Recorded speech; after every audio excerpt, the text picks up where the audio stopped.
Chapter 2030. What convinced the Titans the most was Duque's actual achievements.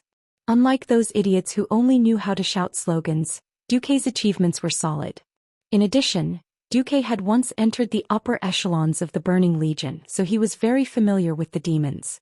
They just didn't know if Duque had any hidden backups or spies in the Burning Legion. Duque's plan was very thoughtful and perfect.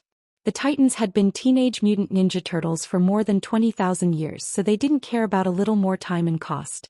As long as they didn't pressure the Pantheon Temple, there was nothing the Pantheon Temple couldn't give.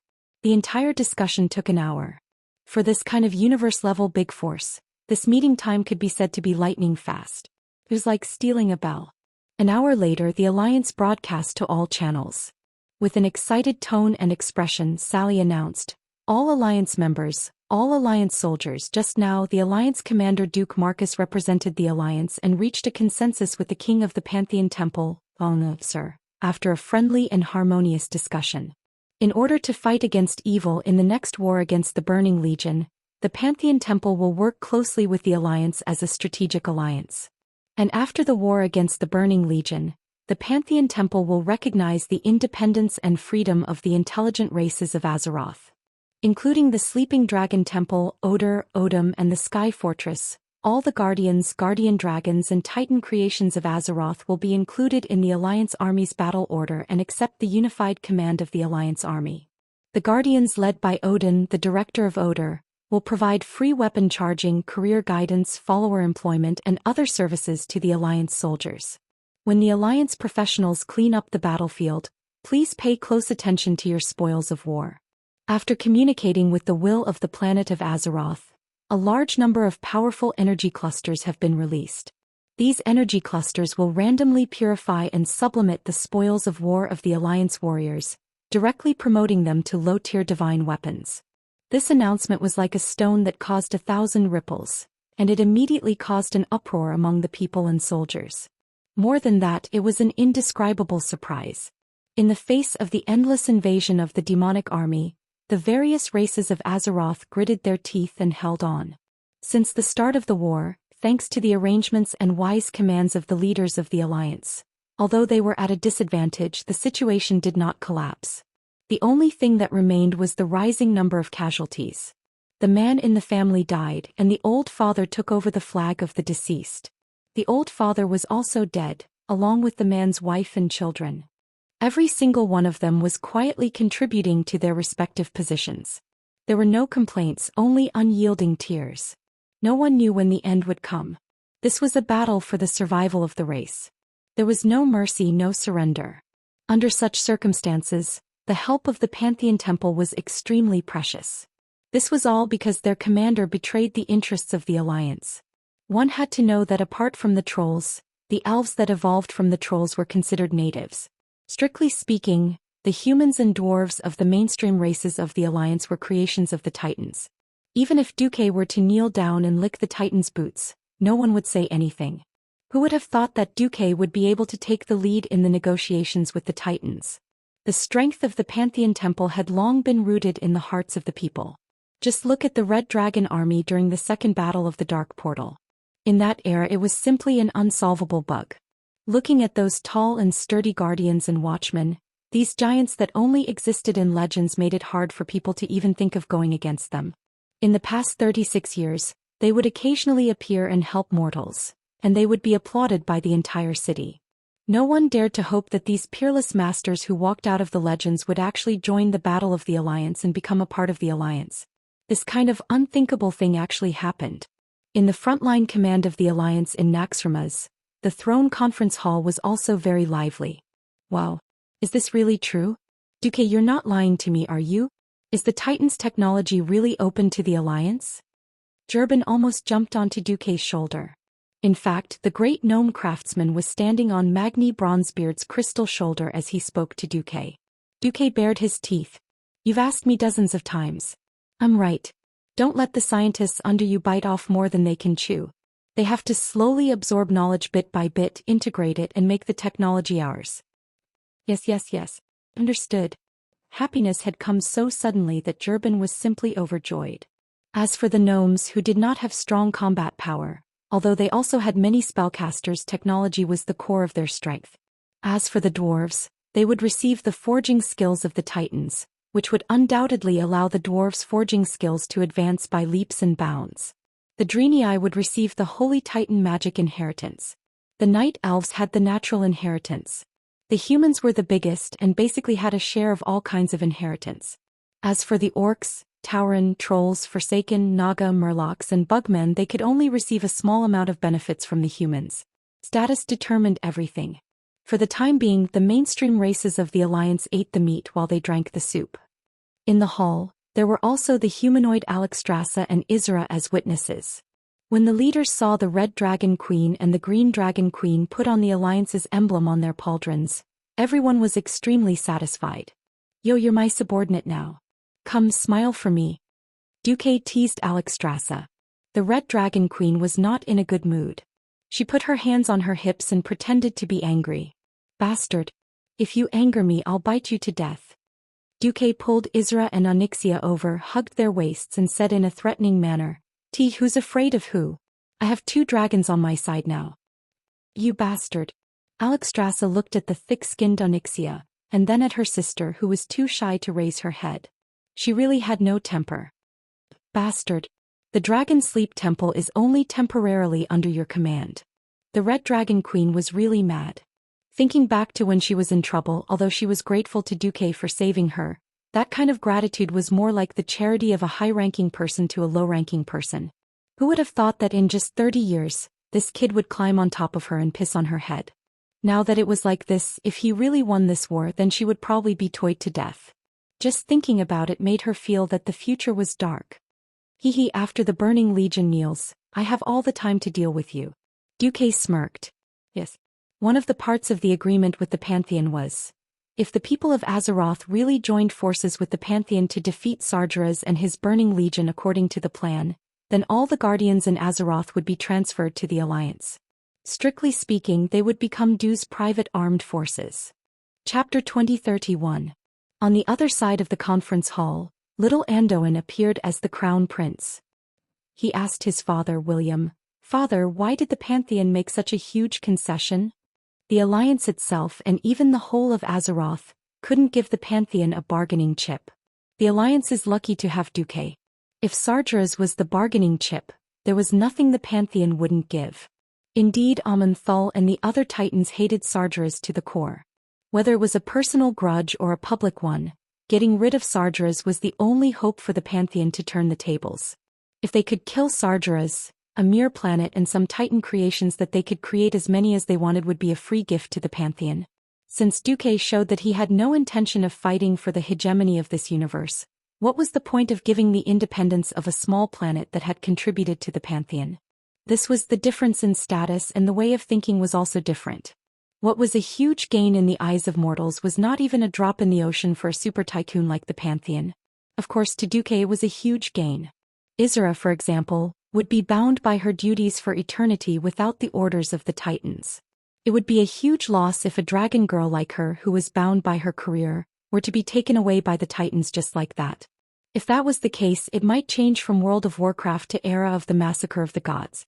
The addition of the Titans undoubtedly had a positive effect on the entire war. New vocation halls were being built one by one. The most interesting was the Sky Fortress, which had now become the frontline base of the Alliance and the vocation hall for warriors. Back then, Odin had been unhappy with Duque and regarded himself as the chief of the Guardians, acting like he was the #1 in the world. Now the tables had turned and Odin had actually become Duque's subordinate. Isra and the others were tongue-tied when they saw this. They still remembered that when Amonthal announced this decision, Odin's entire body seemed to have been petrified and he froze on the spot. It was as if in the next moment, a gust of wind would blow him into dust and scatter him into nothingness. Just thinking about that face that looked as if his whole family had died was hilarious. "Oh, I'm thinking, could Odin have rebelled?" Tarim said, "No, although Odin has a bad temper, he is still a standard guardian. Fulfilling his duty was his first priority. No matter how much he doesn't like you in private, he's a qualified guardian. This will never change." Isra chimed in, "That's right. And during this period there was no need to worry about Odin falling. Now that the Pantheon was in charge of monitoring, the situation of every guardian would be promptly reported to Lord Immerse. At least on the guardian's side, nothing will happen to him. The fall of Nethario, the Wing of Death, and Loken, the King of Wisdom, was the result of the two ancient gods brainwashing over a long period of time, affecting their minds bit by bit, slowly distorting their wills. There wasn't a suitable environment and there wasn't enough time. The guardians were now absolutely reliable. On the other hand, Pantheon's assets in Azeroth were far richer than Duque had imagined. More than 1 million Titan creations poured out of the various Titan ruins or fortresses. Damn it, I've been in Order for more than 20,000 years, and I never knew that there was such an army under Order. Mimiron looked as if he had seen a ghost. It was the storm giants lined up in a neat formation. They were half physical, half elemental creations similar to Alchemy. They had huge bodies that were 4 stories tall and had the power to control lightning. A large hole that was more than 1 kilometer long and wide opened up in what was supposed to be the mountainside of Otter. The giant legion that had been hiding inside for 25,000 years strode out with their heads held high. Countless oval-shaped spaceships similar to maglev spaceships carried them away at high speed. Under the deployment of the Alliance headquarters, they would join the front line against the Burning Legion.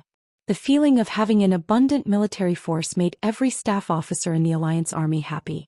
This was especially so when the Titans said that as long as the Titan factories were not destroyed, all of the Titan creations could be recycled indefinitely. The Alliance generals were overwhelmed by immense happiness. It would take at least a decade to nurture a qualified Alliance soldier. After more than a decade of growth, they would be carefully taught and trained in various combat techniques. When a soldier entered the battlefield, 10% of the Alliance recruits would die within 5 minutes of the start of the battle. If this was extended to the entire battle, the casualty rate of the recruits would often be 30% or even higher. It was not that people could not die forever. Using the limited lives of the Azeroth people to fight against an infinite number of demons was originally a very unprofitable thing. Now it was infinite against infinite and shameless against shameless. The military power of the Pantheon Temple suddenly filled the entire front line. Things that looked like manned space rockets were launched into the sky from Order, Oldham, and other Titan bases. They were portable bases. As long as there were dragons or their own people to cover them, the small metal bases of divine artifacts could find debris floating in the space orbit on their own, absorb it and modify it. Now, almost every 24 hours, a space fortress with a diameter of no less than 1 kilometer would appear in the void battlefield. This greatly made up for the lack of air defense, and the interception of the Burning Legion's assault ships and planet destroyers had also reached a height that made the Burning Legion's flesh ache. Taking advantage of the greatly reduced pressure, the Alliance began to mobilize elite troops to attack the various important places in the Broken Islands. Blackheart Forest, Eye of Azhara, Fort Raven, Watchman's Cellar. Originally, these important places caused considerable trouble for the Alliance army in history. In just 3 days, the Alliance sent out elites led by second-tier heroes such as Lena Thunderspear to destroy them. There was an abundance of troops, so Duque made the decision to divide his forces. With William as the leader, he brought along his godfather Wolf God Goldring and other god of the wilderness, as well as half of the original Alliance heroes to attack the Night Fortress. As the core of the entire Surma city and even the Surma region, taking down the Night Fortress was equivalent to liberating the entire Surma. This would not be easy because there were a total of 10 bosses in the Night Fortress, led by Ghoul Dan, who had snuck in from another timeline to cause trouble. Originally, everyone suggested that Duke fight steadily and steadily fighting his way through. Duque refused. No. Don't be mistaken, even with the military power of the Pantheon, we are still at a disadvantage. The weak should have the awareness of the weak. While the Burning Legion has no new way to break the anti-Titan array, we have to make good use of this short period of local military strength to attack the core of the Legion. Chapter 2032. The above was just official language. The truth of the matter was that Duque was too arrogant. Who do you think you are, Ghoul Dan? Do you think you're worthy of me taking action personally? Ghoul Dan was still the demigod Ghoul Dan who had received Kill Jaden's infusion of power. Duque might have given him an end for the sake of history. Unfortunately, this Ghoul Dan was not that Ghoul Dan. The original owner of the timeline had attempted to steal Sargeraz's power after the second battle at the Dark Portal. When he opened the tomb of Sargeraz, he was dismembered by the demons in the tomb. Under the premise that Duke had restrained most of the other timelines, this Zhou Xian who came from some unknown corner of the timeline was really weak. He was a demigod after all, but his power was far from what Linley had imagined. Zhou Xian's soul was inferior to other demigods, be it in terms of quality or quantity. The strength of one's soul determined the upper limit of a demigod. Zhou Xian's upper limit. Even though it was only through the magician's eyes, Duke only had to glance at Zhou Xian from afar to sentence him to death. The change in power destined the situation of the Night Fortress to be a laughable situation where the early bosses were strong and the final bosses were weak.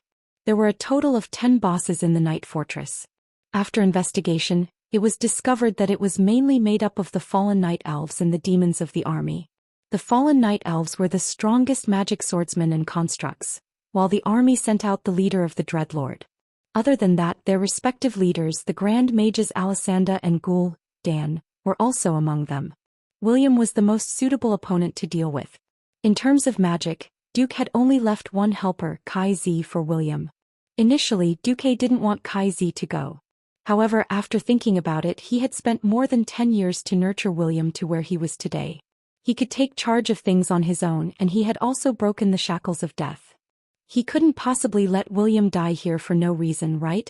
If he, the commander of the Alliance, wanted to slack off and skip work, he needed someone with enough power and prestige to oversee the Alliance headquarters. Other than William, Duke really couldn't find a second candidate. When William brought half of the powerhouses to the hall next door to discuss the strategy for attacking the Night Fortress, Duke began to arrange the Alliance's strategy. In the middle of Naxxrama's throne hall, there were several artifacts protected by complex magic arrays in the open space in the center of the field. They hovered in the air above the white jade throne. They were the pillars of creation that Olgeron had learned about when he visited the Observer. In the stormy fjord, William had gone deep into Odin's Valkyrie and obtained the Shield of Agrama, after a difficult trial. Barsala. Duque got the Tears of Elun in advance. After defeating the former god of the wilderness, Cenarius, who had fallen into a nightmare, he also saved Isra and played dragon taming. Azuna. Vashti led her men into the Eye of Azhara and found the tidal stone. In the highest mountain, Sar and the Tauren Bane and other chiefs joined forces to form an elite team. They walked the path of the Tauren heroes from 10,000 years ago and entered the Deathwing's lair again. They defeated the Underground King and obtained the Hammer of Kaz, Garoth. Now the collection of the Pillars of Creation was nearing completion. Duque looked at the only empty jade pedestal. Only Surlama's Eye of Amanthal is left. Jaina walked up and stroked her blonde hair. Where is it? It should be in the hands of Zhou Xian of the Night Fortress. A few people frowned. Tyron said, "Didn't you say that we can only defeat the Burning Legion if we gather all the Pillars of Creation? Then why are we attacking Sardra's tomb so soon? Speaking of which, the leader inside should be very strong." Yes. Although he hid it well and pretended that there were no powerhouses inside, the one guarding the key position was Kill Jaden's main body. "I can't be wrong," Duque replied calmly. Shock was written on the faces of the remaining people.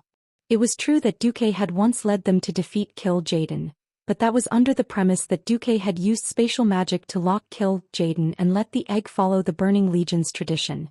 Its lower body was stuck in the toilet bowl. He was completely bullying the egg, which was why he was able to kill Jaden in one fell swoop. Even if Duque's power had increased greatly, how much courage did he have to take the initiative to attack Sardra's tomb without all the Pillars of Creation? Queen Sylvanas stood out. She lightly clenched her left fist against her waist, and her right hand hung naturally. She puffed out her chest and looked at Duque in the eye. "This kind of attack is a little irresponsible. Our strongest people are often the leaders of a country or a race. If we attack Sardra's tomb early, our command system will also become sluggish. You know that the Burning Legion's requirements for command are much lower than ours. Give me a reason why we have to do this." Queen Sylvanas was right.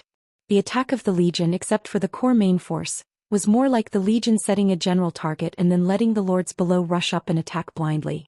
Anyway, there were many mountains inside the Legion and each Void Lord was a mountain.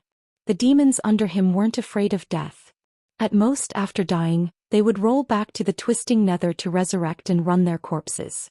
It was a battle of attrition. But the Alliance couldn't fight like this. Even with a large number of Titan creations as battlefield consumables, overall, the Alliance was still at a disadvantage in terms of military strength. The leaders of the Alliance knew that the sooner the war ended, the better, but they couldn't be so reckless. Duque smiled. It's nothing. It's just because the commander of Sardra's tomb is Jaden. Don't think that Jaden is full of schemes, powerful, cunning and vengeful. Sometimes his strength is also his greatest weakness. Back in the Sunwell I tricked him. That guy is always thinking of setting me up once. This is a battle between the wise. Queen Sylvanas suddenly understood. Jaden was very strong himself. Compared to Archimonde, who was also not weak and had a rash personality, Jaden preferred to use intelligence to solve problems. But this time Jaden was obviously going against a brick wall. Since Jaden's arrival was confirmed, it could be deduced that in order to ambush Duque, Jaden had chosen to hide in secret. If he could trick Dooku, then he would naturally take revenge on him. The problem was that Duque knew that Jaden was there, so would he still go in? Of course, the Alliance would be happy to see the egg turn off the entire Burning Legion's command system. But the egg wasn't stupid. When he found that Duque didn't take the bait, he would naturally jump out and take control of the situation. This wasn't the situation the Alliance wanted. Duque smirked and said in Queen Sylvanas' ear, "I'm just going to do it." Chapter 2033. I'm just rubbing. As a member of Duque's harem, how could they not know that Duque's next sentence was, "I'm not going in"? All of a sudden, all of Duque's women burst out laughing. I'm just rubbing, I'm not going in. This was the biggest lie exclusive to men in the world. He said he wasn't going in, but he still went in the end. Duque's description was simply terrible. Only the hoof was dumbfounded and couldn't turn the corner. Jaden is a male, right? Could it be? Duque suddenly felt despair. Metaphor, this is just a metaphor. My sexual orientation is normal. Back to business. Everyone understood that Dooku was going to launch a feint attack and not a feint. If they ignored the Tomb of Sardras for too long, Jaden would jump out and reorganize the chaotic Burning Legion, bringing heavy pressure to the Allied army. It wasn't appropriate to go all out now because the Pillars of Creation were not complete. If they couldn't fight, they would fall into the egg trap. So Duque would put on an all-out attack to suppress the Tomb of Sardra's demon army. However, the real attack depended on Duque. More accurately, it depended on the progress of the Night Stronghold's attack. Once Dan was killed, it would be time for the attack. After deciding on the general direction, how to carry it out was up to the various leaders. As the commander, Duque was the helmsman. The following details would naturally be handled by the leaders and the various staff officers, as well as the marshals and generals. Coming out of the throne room, Duque suddenly felt a little tired. It was mental. It would be a lie to say that he wasn't nervous to negotiate with a super powerful being like Sir in one go. Because he had already done the best he could, the fatigue was also the greatest. Duque returned to his official residence in Naxxramas. Unexpectedly, Aurelia was already waiting there. What's the matter? No, I just wanted to comfort you. Don't put too much pressure on yourself. The mature, steady, and infinitely gentle female elf gave her lover a very comfortable smile.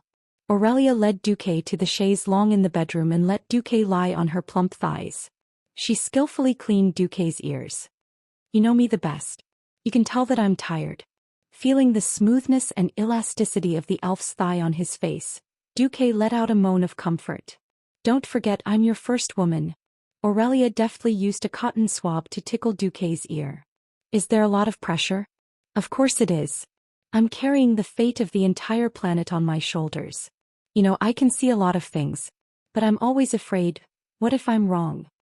Even if you have the strongest foresight in Azeroth, and the strongest combat ability. Don't forget, everyone doesn't exist alone in this world. Huh. You always think that the fate of the soldiers and people of the Alliance will change because of your decisions. But you and the millions of people of the Alliance, didn't you also come this far because of the decisions of your predecessors? Everyone has to be responsible for their own decisions. Since everyone recognizes your decision and elects you as the commander of the Alliance, then whether you succeed or fail, this is something that everyone has to face together. It's not your personal success nor your personal failure. Aurelia continued to persuade him. But I'm still a little scared. The more you have, the more you're afraid of losing. Maybe that's how I feel. Duque smiled bitterly. I think being scared is actually a good thing. It proves that you are not arrogant, still have humility, and still have a heart of fear for the world. I think only this kind of leader is the most perfect leader. Activating his divine vision, Duque's vision transcended space. He quietly watched the sky outside Naxxramas, watching the unpredictable flowing clouds under the sky. At this moment, a string in his heart was faintly stirred. There seemed to be a lot of figures and things appearing in front of him. It was the heroes of Azeroth who should have died long ago in history, and the kingdoms that had long been destroyed. The powerful alliance now, the revived kingdoms, were more like illusions in the long river of history. Now Duque seemed to see two histories with the same foundation, but completely different results, overlapping with each other. A gust of wind blew out of nowhere, bringing with it the aura of the past, mixed with the debris that flowed out from today's war. It gathered together in a frenzy, turning into a torrent of storms that traversed the sky, charging into the future. Duque suddenly understood something. Do your best, leave your fate to fate, and have a clear conscience. If you win, you have a harem all over the world. If you lose, you take your wives and run away. It was that simple. Duque was comfortable. And Duque's sword was also active. Even though Aurelia was an old married couple, she couldn't help blushing. After thinking about it, she put the sword back into its scabbard. 3 days later, the Alliance launched the largest attack in history on the Tomb of Sargeras area. With the 3 major flying fortresses, Naxxramas, Dalajan, and Sky Fortress as the core, more than 10,000 flying ships, 100,000 tanks and armored vehicles of various types, 300,000 Titan creations, and 3 million Alliance soldiers, all pressed towards the Tomb of Sargeras. Looking at the magnified optical image on the screen of the command post, Duque was filled with emotion. The Tomb of Sargeras looked like an ancient building standing on a hill full of traces of seaweed. Next to the huge square brick road full of moss stood a semicircular arch decoration. It looked no different from other ancient ruins in Azeroth. Not many people knew that Sargeras's huge remains were buried under the ruins that covered a vast area. Long before the first year of the Dark Portal, when Aegwynn was still the guardian of Azeroth, Sargeras came to Azeroth again. Sargeras didn't appear in his original body, only part of his avatar. His target seemed to be Aegwynn, wanting to destroy her and open the way for the Burning Legion's invasion. The result was the opposite.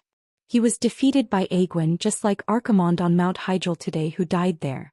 But unlike Archimonde, whose brain was mostly muscles, Sargeras was faking his defeat for his own plan. He could directly destroy all the planets in the universe, but he couldn't do anything to Azeroth. The active protective magic circle left by the Pantheon weakened him, and the stronger his own power, the more difficult it was to enter the world of Azeroth. Therefore, when fighting Aegwynn, his own power was very weak. After defeating Sargeras' avatar, Aegwynn was worried that if the huge body was left alone, it might cause more terrible consequences. But destroying it might release the nightmarish evil power within. Chapter 2034. Aegwynn finally summoned an island from the bottom of the sea. There was a long sunken night elf building on the island.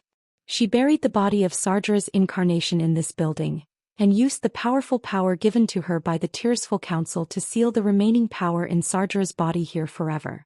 This building full of night elf civilization buried the ancient secrets of Quell, Dorii. Aegwynn understood the mysterious power of the night elves.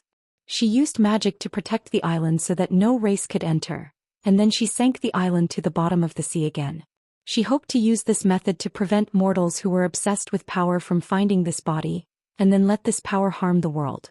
Unfortunately, later, people kept coming to break Aegwynn's magic.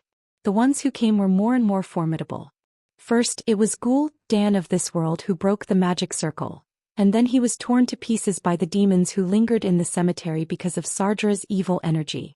Then it was Illidan, Gul'dan's skull, Eye of Sargeras, and so on. Then it was the time point of Return of the Legion, where Gul'dan appeared again in another time point, and now the main force of the Burning Legion. In the sky, countless rays of light traversed the entire sky. Those were hundreds of thousands of cannons of the Alliance. The rumbling sound of the cannons made the entire sky seem to be filled with thunderclouds, and there was lightning and thunder every moment. Large-caliber naval cannons and heavy railway guns were the main melody of the battlefield. From time to time, it was mixed with the crisp sound of medium and small-caliber cannons, often dealing with the burning legion's air force that risked their lives to attack. Once the cannonballs engraved with holy light runes hit the demons, they would hit a small area of rain mixed with broken limbs and dirty demon blood in the sky. Countless demons rushed over, and when they broke into the short-range air defense circle of the Alliance fleet with all their strength, they would hit the short-range air defense circle formed by the Pentashade dragons, Wagri and other Titan creations. That was the most cruel bloody battle. Often, a face-to-face encounter and a fresh life would disappear from the world. The demons were endless, and if the falling dragons didn't die on the spot, they could still be saved. The dead Alliance warriors, in addition to becoming the Forgotten, had a new choice, and that was to become Odin's Wagri. The allied army was attacking fiercely, and the Burning Legion was not to be outdone. Almost every hour there were 100,000 new demons joining the battle. That kind of cruel meat-grinder-like battle made every soldier who participated in this war tremble in fear. However, the Burning Legion and Titan had simultaneously increased the number of troops they sent in, causing the Alliance's losses to be within an acceptable range. Within Naxxramas, Aurelia, who was standing beside Duque, said softly, "The resistance of the army is very fierce. Of course, it would be too fake if we could easily kill our way into Sardra's tomb. If you didn't know that Kill Jaden was inside, even I would have fallen for it." Sasha put down her role as a mother for the first time in a long time. She was also dressed in military attire and stood beside Duque. Duque shrugged. "The tomb of Sardras is huge, but it can't accommodate 100,000 human soldiers. We can't completely destroy the tomb and forcefully excavate it. This means that we can only send in a small number of elite experts. This guy Egg is very calculative. As long as the Alliance's elite team, including me, enters the tomb, more than 10,000 elite demons with strength comparable to that of a Void Lord will jump out and block all possible reinforcements." The three Windrunner sisters were all wearing cloaks and revealing battle armor. In order to pursue agility and speed, they had completely given up on defense. Queen Sylvaner stood up and looked at the three sisters. No matter what, they were very eye-catching. Queen Sylvaner said, "By the way, do you have a spy in the army who sends you messages?" "No. Kill Jaden is such a smart guy. As long as he has a little suspicion, he will directly kill his subordinates." The betrayal of the Eridar twins this time provoked him quite a bit. Queen Sylvaner rolled her eyes. "Then how do you know how many elites Kill Jaden has hidden?" "Please, back in the Ancient War I was the one who opened the portal to Azeroth for Sardras. Those guys, after a whole 10,000 years, their spatial technology hasn't improved at all. They didn't even find the little backdoor I hid inside. Who can they blame?" Duque looked speechless. It's fun to be mischievous." Beside him, Tyrant couldn't take it anymore and pretended to be angry. "I knew you were an accomplice too." Duque looked desperate. "Queen Azhara is courting death. How can you blame me? If I don't open the portal, someone like Savi's will open it." After the small talk, Duque turned his attention to the army. Looking at the formation of the army, Duque frowned. Sometimes it's not a good thing to have too many subordinates. This was an awkward topic. In the past, when Duque played games like the Three Kingdoms, every general had a limit to the number of troops he could lead. At first, Duque didn't understand. Later, he realized that a general's talent determined how many troops he could lead. Anything more than that would only make things worse. In the Alliance, there weren't many leaders who had the talent to lead. Compared to the Alliance's current army, which had a total of 10 million soldiers, there were too few qualified commanders. Those who could be called generals were even rarer. After more than 30 years, there were still a few marshals who could lead less than 100,000 people. For example, Taylor, Bridget, Darian, Kale, and the others. Those who could lead hundreds of thousands of troops were only Duque, William, Magni, Tyrant, Queen Sheila, and Jaina. Duke and William were the only ones who weren't too messy at the $1,000,000 level. Now that there were 3 million troops, it was basically up to Duque to deploy them using the system. From logistics to troop deployment, Duque took care of everything. That was why everything looked so orderly. If the Burning Legion had the ability to launch an all-out attack, there would definitely be a defensive area that would collapse due to the lack of ability of the commander. There was nothing that could be done about a commander who had come from the era of cold weapons. At times like this, Duque felt that he didn't have enough helpers around him. Just as Duque was feeling troubled, he suddenly laughed. Haha. You bastards. Are you finally willing to come back? Stormwind Goldflash City in the Elven Forest. As an important city in Stormwind and even the Alliance, it had developed into a first-tier city in the past decade. With the war in full swing, millions of tons of food, ammunition, and other strategic resources were transported from all over the Elven Forest to Stormwind Port. From the extremely busy port, they were transported to the front lines of the Broken Islands. Chapter 2035. Suddenly, there was a disturbance in space, and a huge portal the size of a football field appeared in the Fargady mines south of Goldflash City. In the first year of the Dark Portal, this was a copper mine filled with kobolds. Now that the copper mine had been mined out, it had become an important tank production base for Stormwind. When a few beggars stumbled out of the portal, they were shocked to find themselves surrounded. They're not demons. Be careful, they might be the Fallen. Don't be silly. How can there be holy knights among the Fallen? The few people who were surrounded by more than 5,000 fully armed soldiers and professionals with airplanes and cannons were also dumbfounded. There were helicarriers hovering in the air, destroyers with their cannons open, and tanks slowly moving with black smoke billowing out. Everything was so unfamiliar. Wow. Is this the Alliance? That's the emblem of the Alliance, right? A beggar asked another beggar. Their standard language made the soldiers of Stormwind relax a little.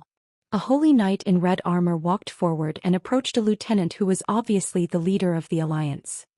Hello. You're the captain of the Alliance of Stormwind, right? The captain noticed that there was a golden lion's head on the holy knight's shoulder plate, as well as a huge golden hexagram that took up almost half of the epaulette. Although it was old and a little broken, the insignia of the Alliance's military rank had not been changed in the past few decades. The captain shivered and immediately saluted. Reporting to Lord Marshal, I'm Captain Mexes Crandolph of the Fargady military sector. May I know your name, Lord Marshal? Oh, that's great. It seems like the Alliance has been doing well while we were away. Hello, Captain. I'm the former Marshal of the Alliance, Abendis. I'm not sure if you've heard of us. If you're Marshal Alfred Abendis, then the people behind you are Chairman Ronan Turalian and Marshal Sadan Datherhan? Crandolph shouted excitedly. You know us. Marshal Abendis was stunned. Of course. You're the heroes of the Alliance. His voice caused an uproar in the crowd. The soldiers reacted quickly. They stood at attention and shouted in unison, Heroes of the Alliance, you have worked hard. Those beggar-like guys suddenly felt their throats choking. He had wandered for so many years on that godforsaken planet that was like a land of exile and suffered so much. But now it seemed that it was all worth it. The four old fellows couldn't help but burst into tears. At this moment the sky suddenly brightened. Another portal opened on the scene. Unlike before, this portal didn't startle the soldiers. When the portal opened, the first thing that appeared was the Alliance's lion head symbol. There weren't many existences who could casually open a teleportation gate. This was the privilege of Pharaoh, who was at least at the Radiant Moon realm. In the Alliance, the only person who had a lion's head with the symbol of the 7 stars accompanying the moon was the Alliance's commander, Duke Marcus. If it was really Abendis and the others who went missing, it wouldn't be strange for the commander of the Alliance to be alerted. The portal suddenly opened wide. A fiery red figure suddenly pounced out. Even though it had been almost 20 years, Alfred could still recognize the other party at a glance. His expression instantly changed from shock to boundless joy. Baby, poor old father.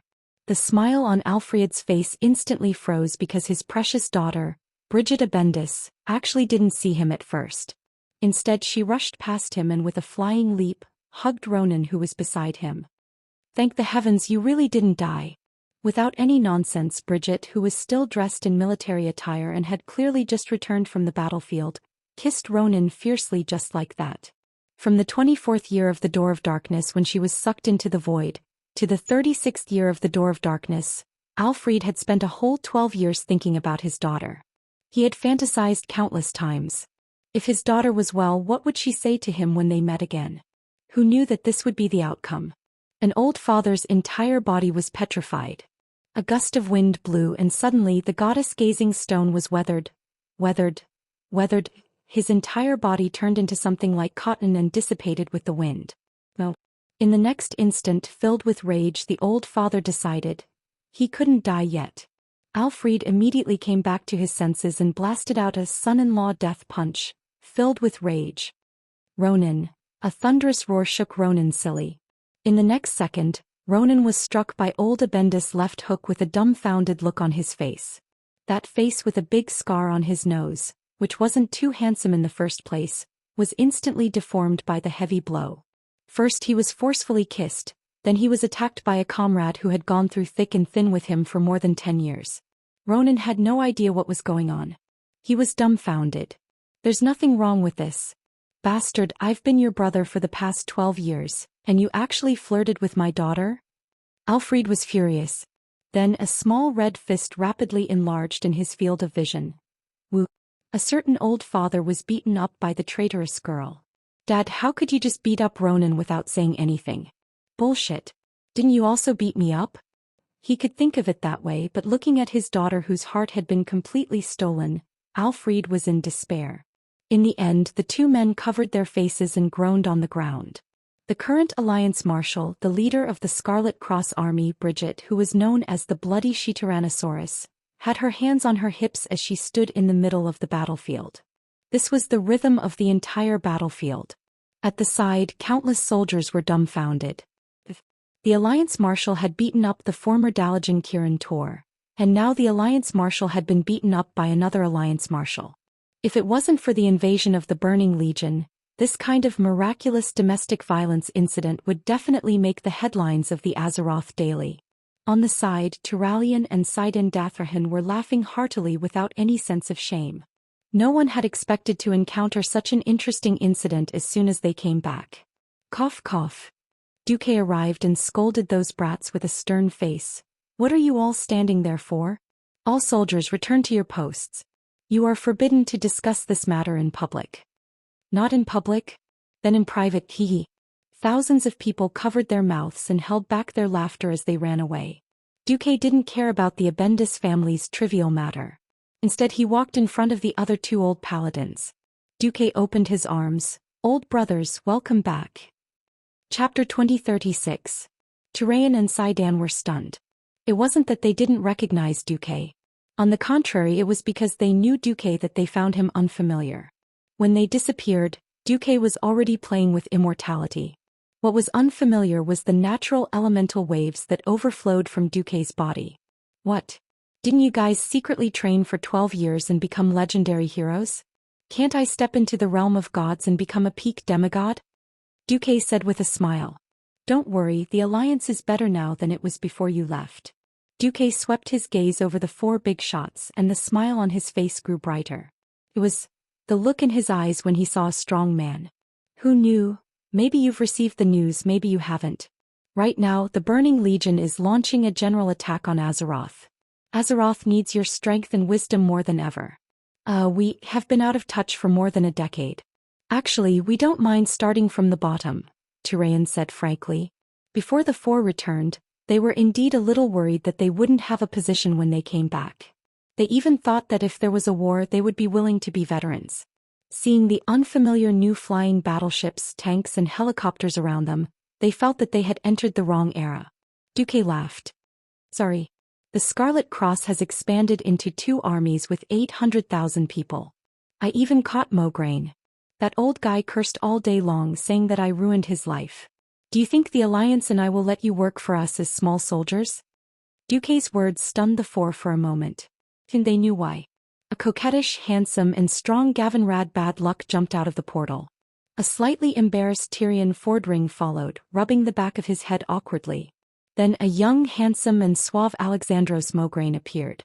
The 3 of them were obviously 18 years old when their bodies were at their strongest. Faster thief. After following Duque for more than a decade, Sidon had long learned Duque's curse. Turalian was also stunned. Compared to his 2 old friends who were also part of the 5 Silver Sages, he and Sidon were simply old men. Marshal Abendus also had a strange expression on his face. Faster thief. His old partner was actually younger than his future son-in-law.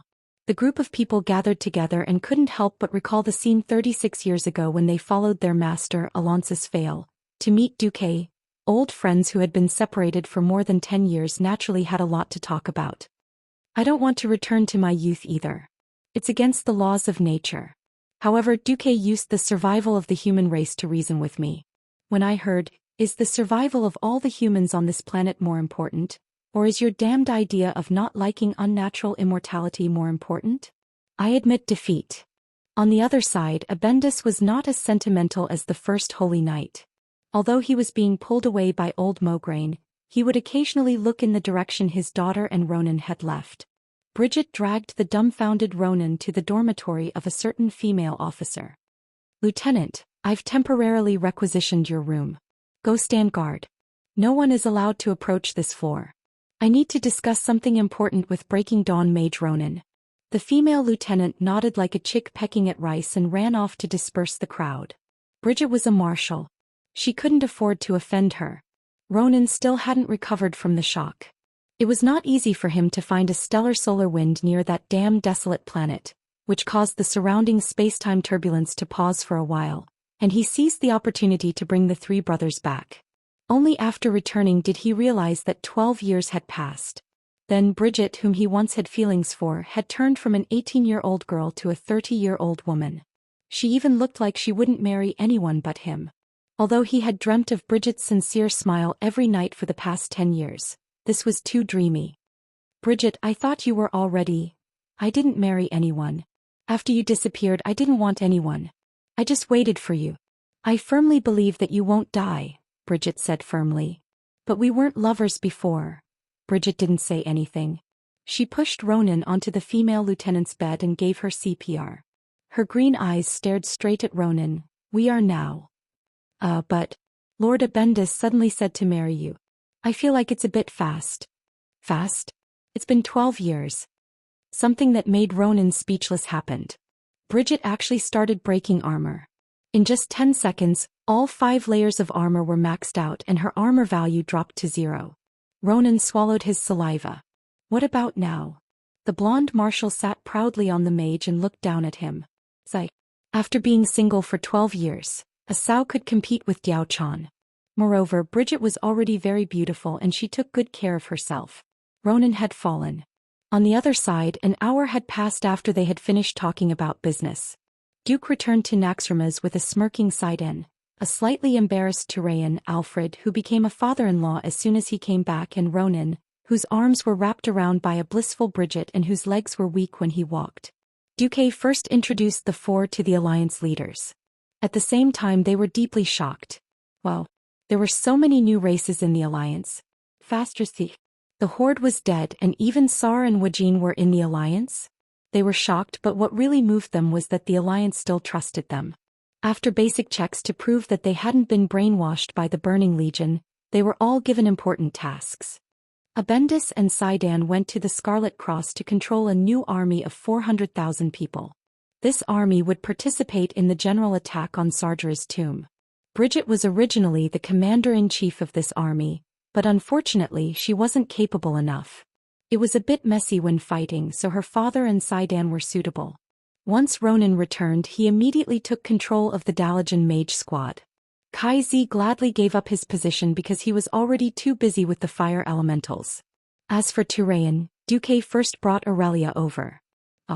I forgot to tell you, I'm married to Aurelia. We have a daughter, Enilis, who's almost 10. Turayan didn't know and kept congratulating Duque.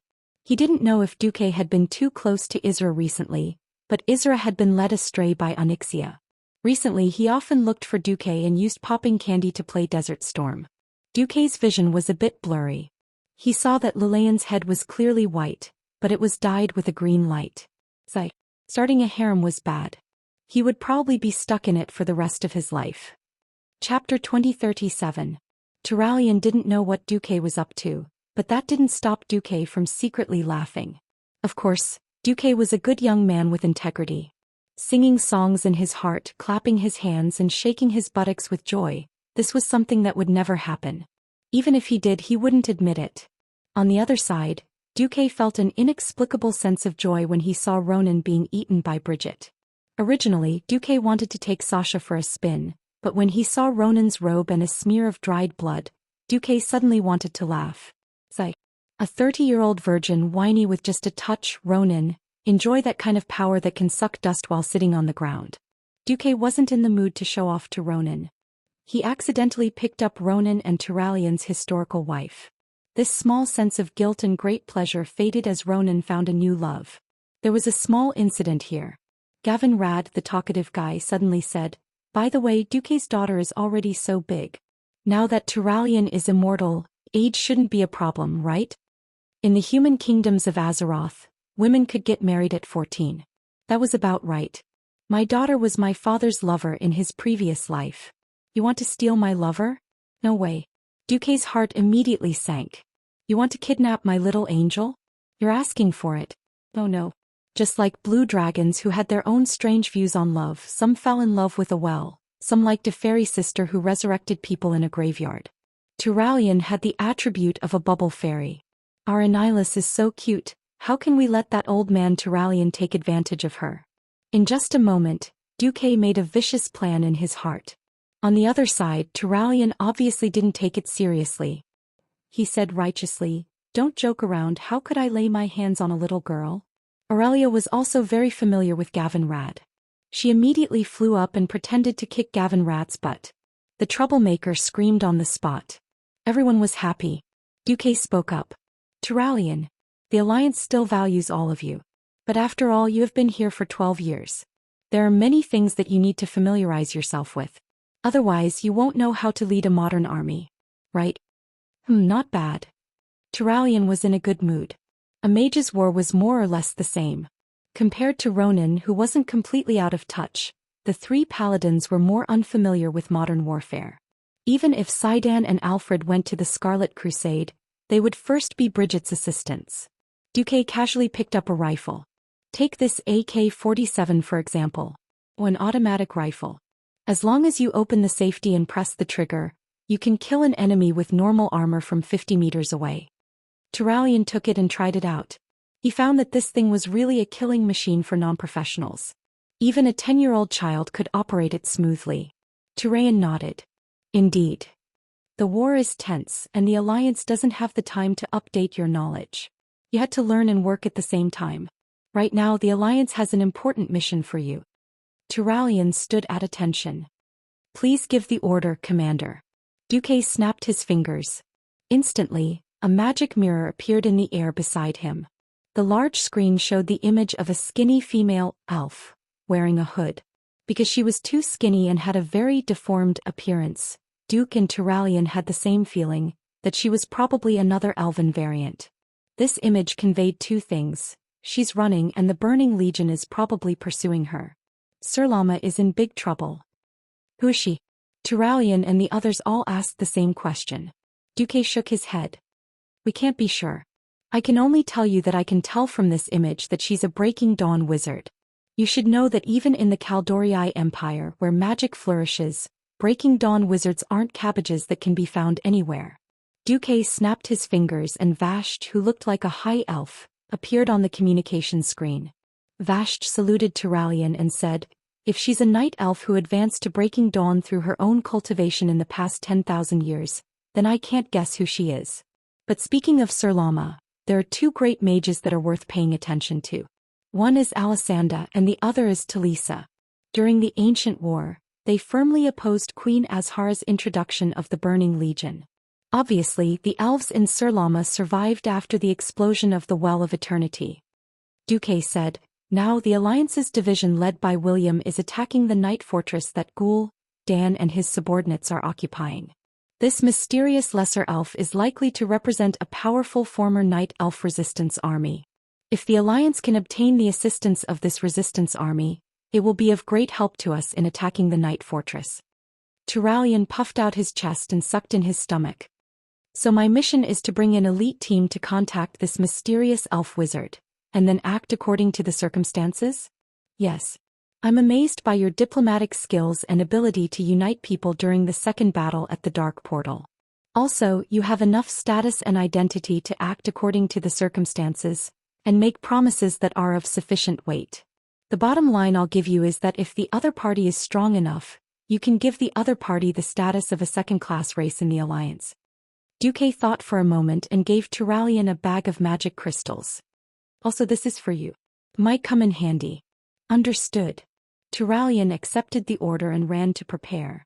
The high positions in the alliance were not for anyone to sit in. Even though Turalian was once the alliance's deputy commander and had a high status, the alliance was a place where results were the most important. If Turalian did not show enough ability, how could he sit on the throne of the deputy commander? One had to know that the current alliance's deputy commanders were more powerful than the other. William and Magni represented the strongest kingdoms of their respective races. Alexstrasza represented the more powerful dragon's slumber shrine.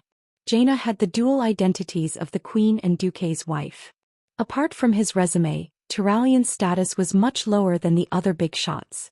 Duque did not remove Turalian from his position as deputy commander, which was giving him face, but also giving Turalian a chance to prove himself. When Duque occasionally wandered around Nozdormu's place, he saw that one of the future missions involved a derivative race of the Night Elves, the Children of the Night. According to the original historical development, the Children of the Night would join the Horde in the future. In this life, the Horde no longer existed.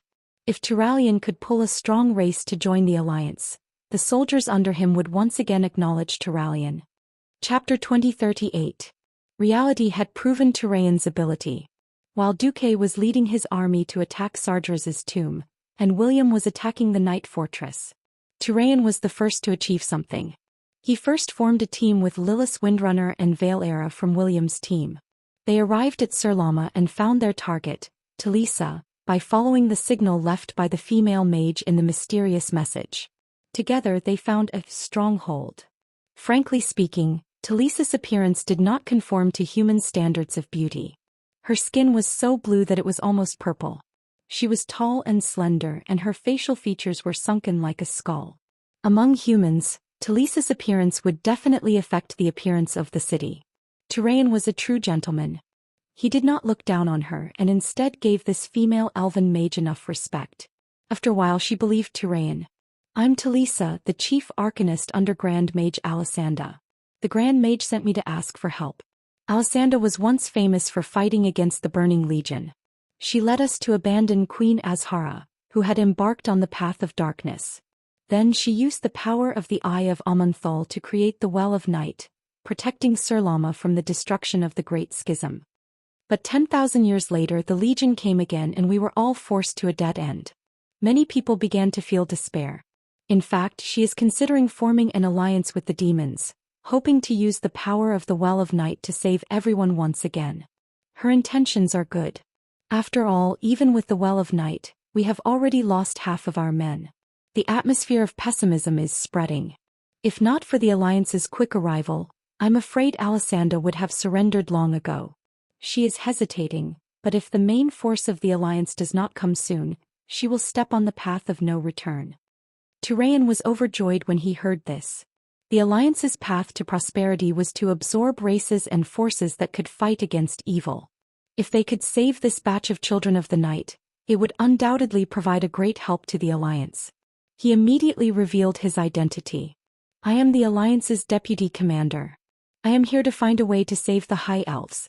Don't worry, the Alliance's fleet is less than 200 kilometers away from here. They are fighting the Burning Legion. We will soon reach here. Talisa was also surprised and worried. Really? Then you have to hurry up. After all, Alessandra was already wavering. Furthermore, my followers and I had been away from the Well of Darkness for far too long. Without the power of the Well of Darkness, our demon addiction was starting to act up. Our bodies and minds would quickly wither, and we would eventually turn into brainless creatures known as withered mages. And the fallen night elves are the transitional stage of the withered mage. Turalian learned some more information through the conversation. The most important was that Alessandra was originally very confident. She led the Chateau Ray, the Children of the Night Resistance Army, to fight against the Burning Legion. Unfortunately, he was beaten up by Ghoul Dan's subordinates. Every time they captured a captive of the Child of Night, they would perform all sorts of torture and slaughter outside the protective barrier of the Dark Night Well, lighting up the sky lanterns and so on. After losing more than half of their elites, Chateau d'Oriai's morale was extremely low. Talisa said, "We need reinforcements, not empty promises. 200 kilometers. If all goes well, of course we can reach it in a day. If you guys are defeated, it will only increase our losses." Turalian was stunned for a moment, but he immediately thought of a solution.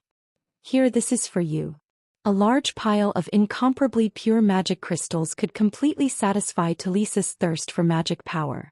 Like a drug addict, Talisa greedily absorbed the magic power in the crystals. Turalian noticed that the face of the skinny elf woman before him had actually swelled up, and her facial features had also begun to fill up. Although she still looked tired for some reason, that elegant face of hers made his heart palpitate with eagerness. Turalian was a gentleman and he quickly looked away. He opened the dozens of high-grade spatial bags that Duque had given him. A strange weapon appeared in front of Talisa and her subordinates. This is the Alliance's new AK-47 automatic pretentious rifle. Each magazine is equipped with 30 special bullets engraved with holy light runes. As long as it's within 60 yards, even a child can use it to kill demons below the elite level. Really? Like a qualified arms dealer, Turalian immediately took out the second weapon. This is the RPG punches your chest rocket launcher. It's loaded with highly concentrated solid holy water. As long as it hits, it can effectively kill a mid-tier elite demon within 100 yards. We brought 5,000 rifles, 600 rocket launchers, 300,000 rounds of bullets and 10,000 rockets. We'll provide all of them to you unconditionally. Talisa's eyes instantly lit up, filled with surprise and joy. She couldn't wait to take her people out for a spin and test it out. When she returned, she directly gave Turalian a hot kiss. Ugh, this old holy knight who hadn't touched a woman for 12 years suddenly felt moved. Next, Talisa actively contacted the Alliance to prepare for the general attack on Sir Lama. She also combined the research results of her good friend and began to rescue and contact the scattered children of the night who couldn't enter the protection range of the night well in time. She used the Alliance's new infantry training method to train the children of the night. At the same time, Talisa let Valilla infiltrate Sir Lama City as a spy. With the help of Lady Moon and Venzer, she disintegrated the surrender faction of Sir Lama's upper echelons from the inside, roped in the suffering citizens and assassinated some key figures. As time passed 15 days later, Duque received news that Varian had conquered the Night Fortress. It wasn't strange that Varian had beheaded Ghoul, Dan. What was strange was that Turalian and two blue-skinned female children of the Night Archmages knelt on one knee in front of Duque. Turalian, what are you doing? I'm sorry, I'm guilty. I exceeded the authority given by the throne conference. How so? Duque raised his eyebrows. This kind of thing could be big or small. If Turalian agreed to give the children of the night the status of a first-class race, many of the leaders of the throne conference would probably be unhappy. It was I, Alessandra, who suggested it. We are high elves and we don't believe in empty promises. Only bloodline is the key to maintaining the alliance. That's why I proposed a marriage alliance with Sir Turalian. Alessandra, the leader of the Children of the Night, was supposed to be the final boss of the Night Fortress, second only to Ghoul, Dan. Who knew that in this life, the Alliance's attack on the Shattered Isles was too timely, giving the Children of the Night hope. Coincidentally, just as she was about to give in, Turalian represented the Alliance and sent her 3 gifts of warmth. As a result, the Children of the Night who had sided with the Burning Legion joined the Alliance, reducing the difficulty of conquering the Night Fortress by half. Chapter 2039. Wow! The Alliance leaders were in an uproar. Who was Turalian? One of the 5 Silver Saints, the first Paladin. He was famous for being a good person. While he was not as passionate about the holy light as Uther, he was also famous for his noble character. It would have been fine if he hadn't come back, but now he was with a Grand Mage? What was going on? Wait, Turalian. Don't tell me you got on the ship first and then paid for the ticket? Gavin Rat asked again. This was just some cheap paladins teasing. Who knew that Turalian's face would turn red and he could not say a word. Sorry, I let the holy light down. I didn't pass the test. Turalian lowered his head in shame. In fact, Miss Talisa too. Seduction? Yes. Even Duque was full of praise for the High Elves' methods of serving people. They all agreed after trying. However, even Duke did not expect Turalian to be so ferocious. He was able to take care of Talisa and Alessandra, the two older sisters, in one go. This, as expected, Turalian's maximum damage to female elves specialization could shine at any time. Duke was clearly hugging Sasha. Why did he feel like he only won a little and not a big one? Gavin Rad was unhappy. He thought of himself as handsome and elegant, but he did not expect that the first of the 5 Silver Saints to marry more than one wife according to the Alliance's new marriage law was Turalian, who had thick eyebrows and big eyes. Faster thief. Aren't you afraid of having a bunch of purple children in the future? As expected, these words had a psychological impact. Turalian's face immediately froze. Duke rolled his eyes at Gavin Rad. Gavin Rad, are you very free? I have a difficult task for you. What? Is it like Turalian's order to pick up girls? Alright, this was a term he had learned from Duke. On the other side, Trajan was extremely embarrassed. No. This is more important. Your new position is Orthotropic High-Temperature Condensed Material Stabilization and Migration Professional Engineer. Gavin Rad was dumbfounded. He asked tentatively, this? Can you not use jargon, speak human language? No, I just want you to set an example for the combat readiness personnel in the rear. Go to the construction site and carry bricks. Remember to summon the holy light in your body. Duque gave Gavin Rad a demagogue's contempt. Gavin Rad was stunned and petrified. All the leaders burst into laughter. Hehe. How could such a high-tech thing not be highlighted with golden holy light? Hehe. After taking care of Ghoul, Dan, the biggest reward wasn't that they had pacified Sir Lama, but that most of the experts who had participated in the battle had obtained more than half a set of divine artifacts. William had a full set of divine equipment: Seer's Helmet of Charge, Predos Valisak's Masterpiece, Kazarak's Virginia's Rage, Manarotha's Blood Shackles. It was as if William had escaped the life-destruction calamity on the shattered beach and his luck had improved. No, it was an explosion of luck. If Duque's friends from back then were here, they would definitely shout, "Hey, Europeans, please eat my African chief's spear." You can't blame society for being unlucky. If you're really afraid that you're not good enough, why don't you just tattoo a Peppa Pig on your arm?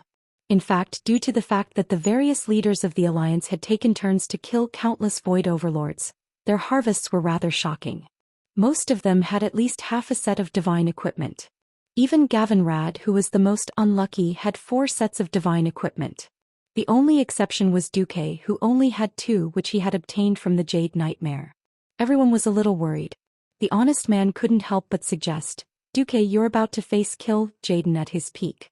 As the main force, shouldn't you go to other places to get some divine equipment? Even for someone as powerful as you, it would be a great improvement if you had a set of divine equipment." An honest man is indeed an honest man. He already has a pair of wings of the Son of the Night, yet he's still so considerate. Actually, Duque snapped his fingers, and an illusory 3-dimensional projection of a human figure immediately appeared in front of everyone. The projection was very realistic, starting from the most basic bones of the human body, to muscles, blood vessels, skin, and finally becoming an identical Duque. The most eye-catching thing was the set of equipment on Duque's body.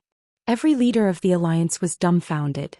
The equipment he was wearing was clearly an entire set of Frost Element Mage artifacts. Belovar's Last Stand, Ronin's Assault Wristband, Rune Master's Mysterious Battle Dress, Exodar Fragment.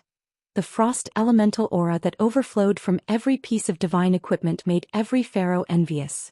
Only Jaina seemed to be deep in thought, and then she revealed a smile. Kalia secretly tugged at her good sister's sleeve. "What's the matter?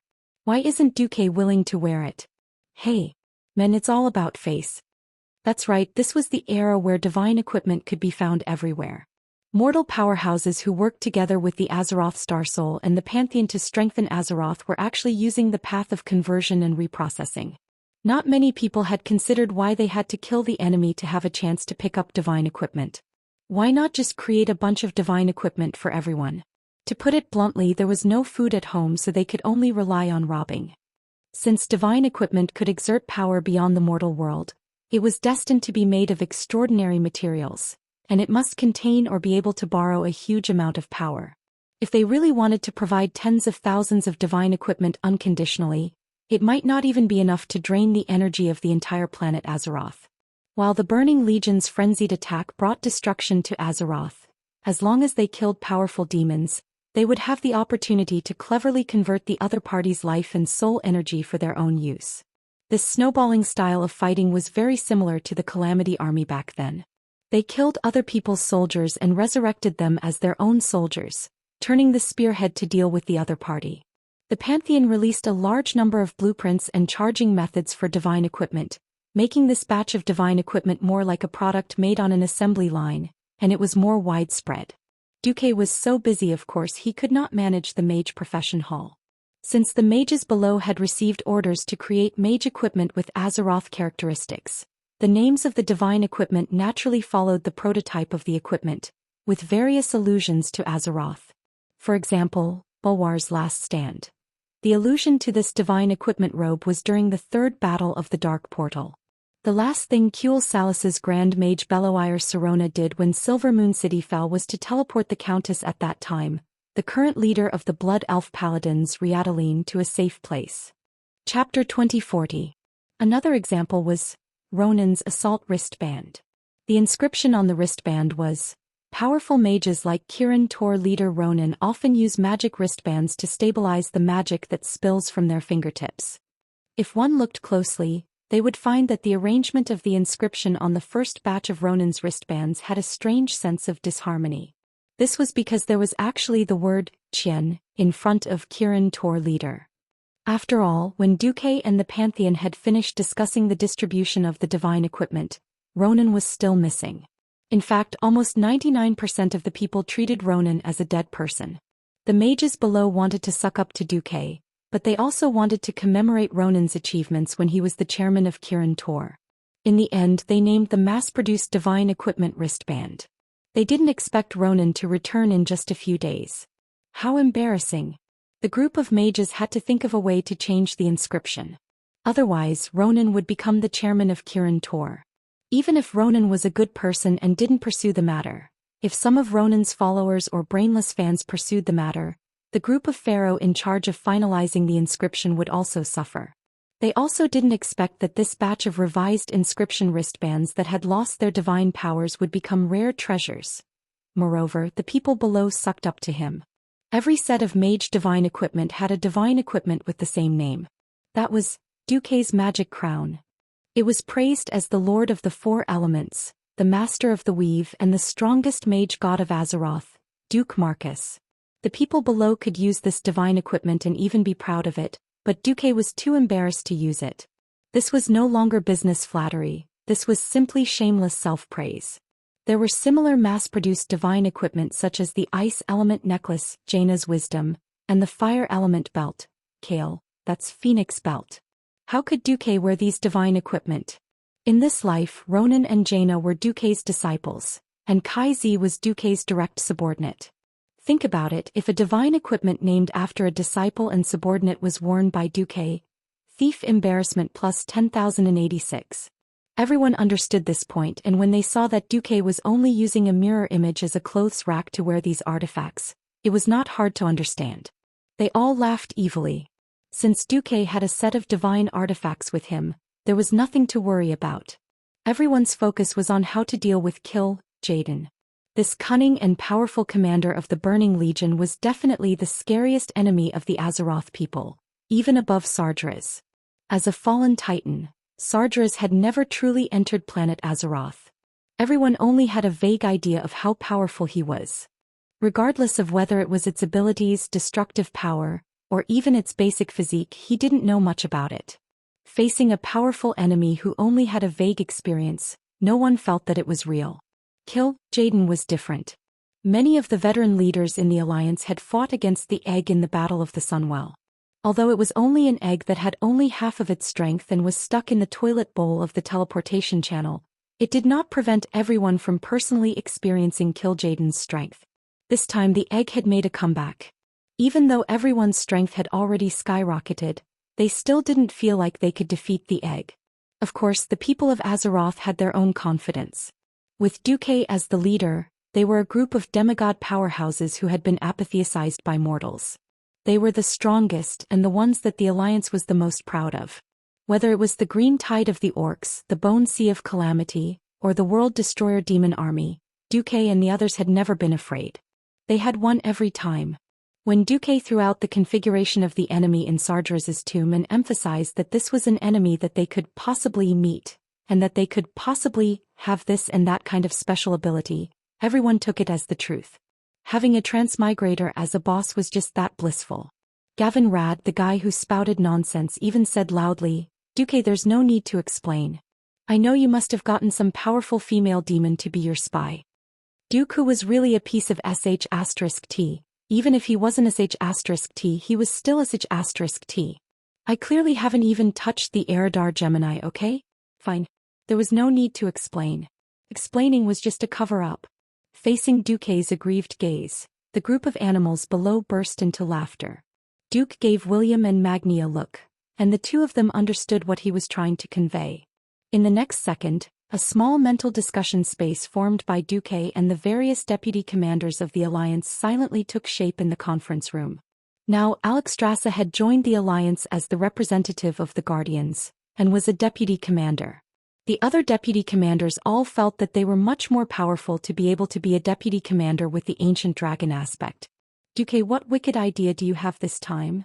Magni's mental voice was as rough and bold as his words. "Don't come up with anything to scare us this time." William laughed.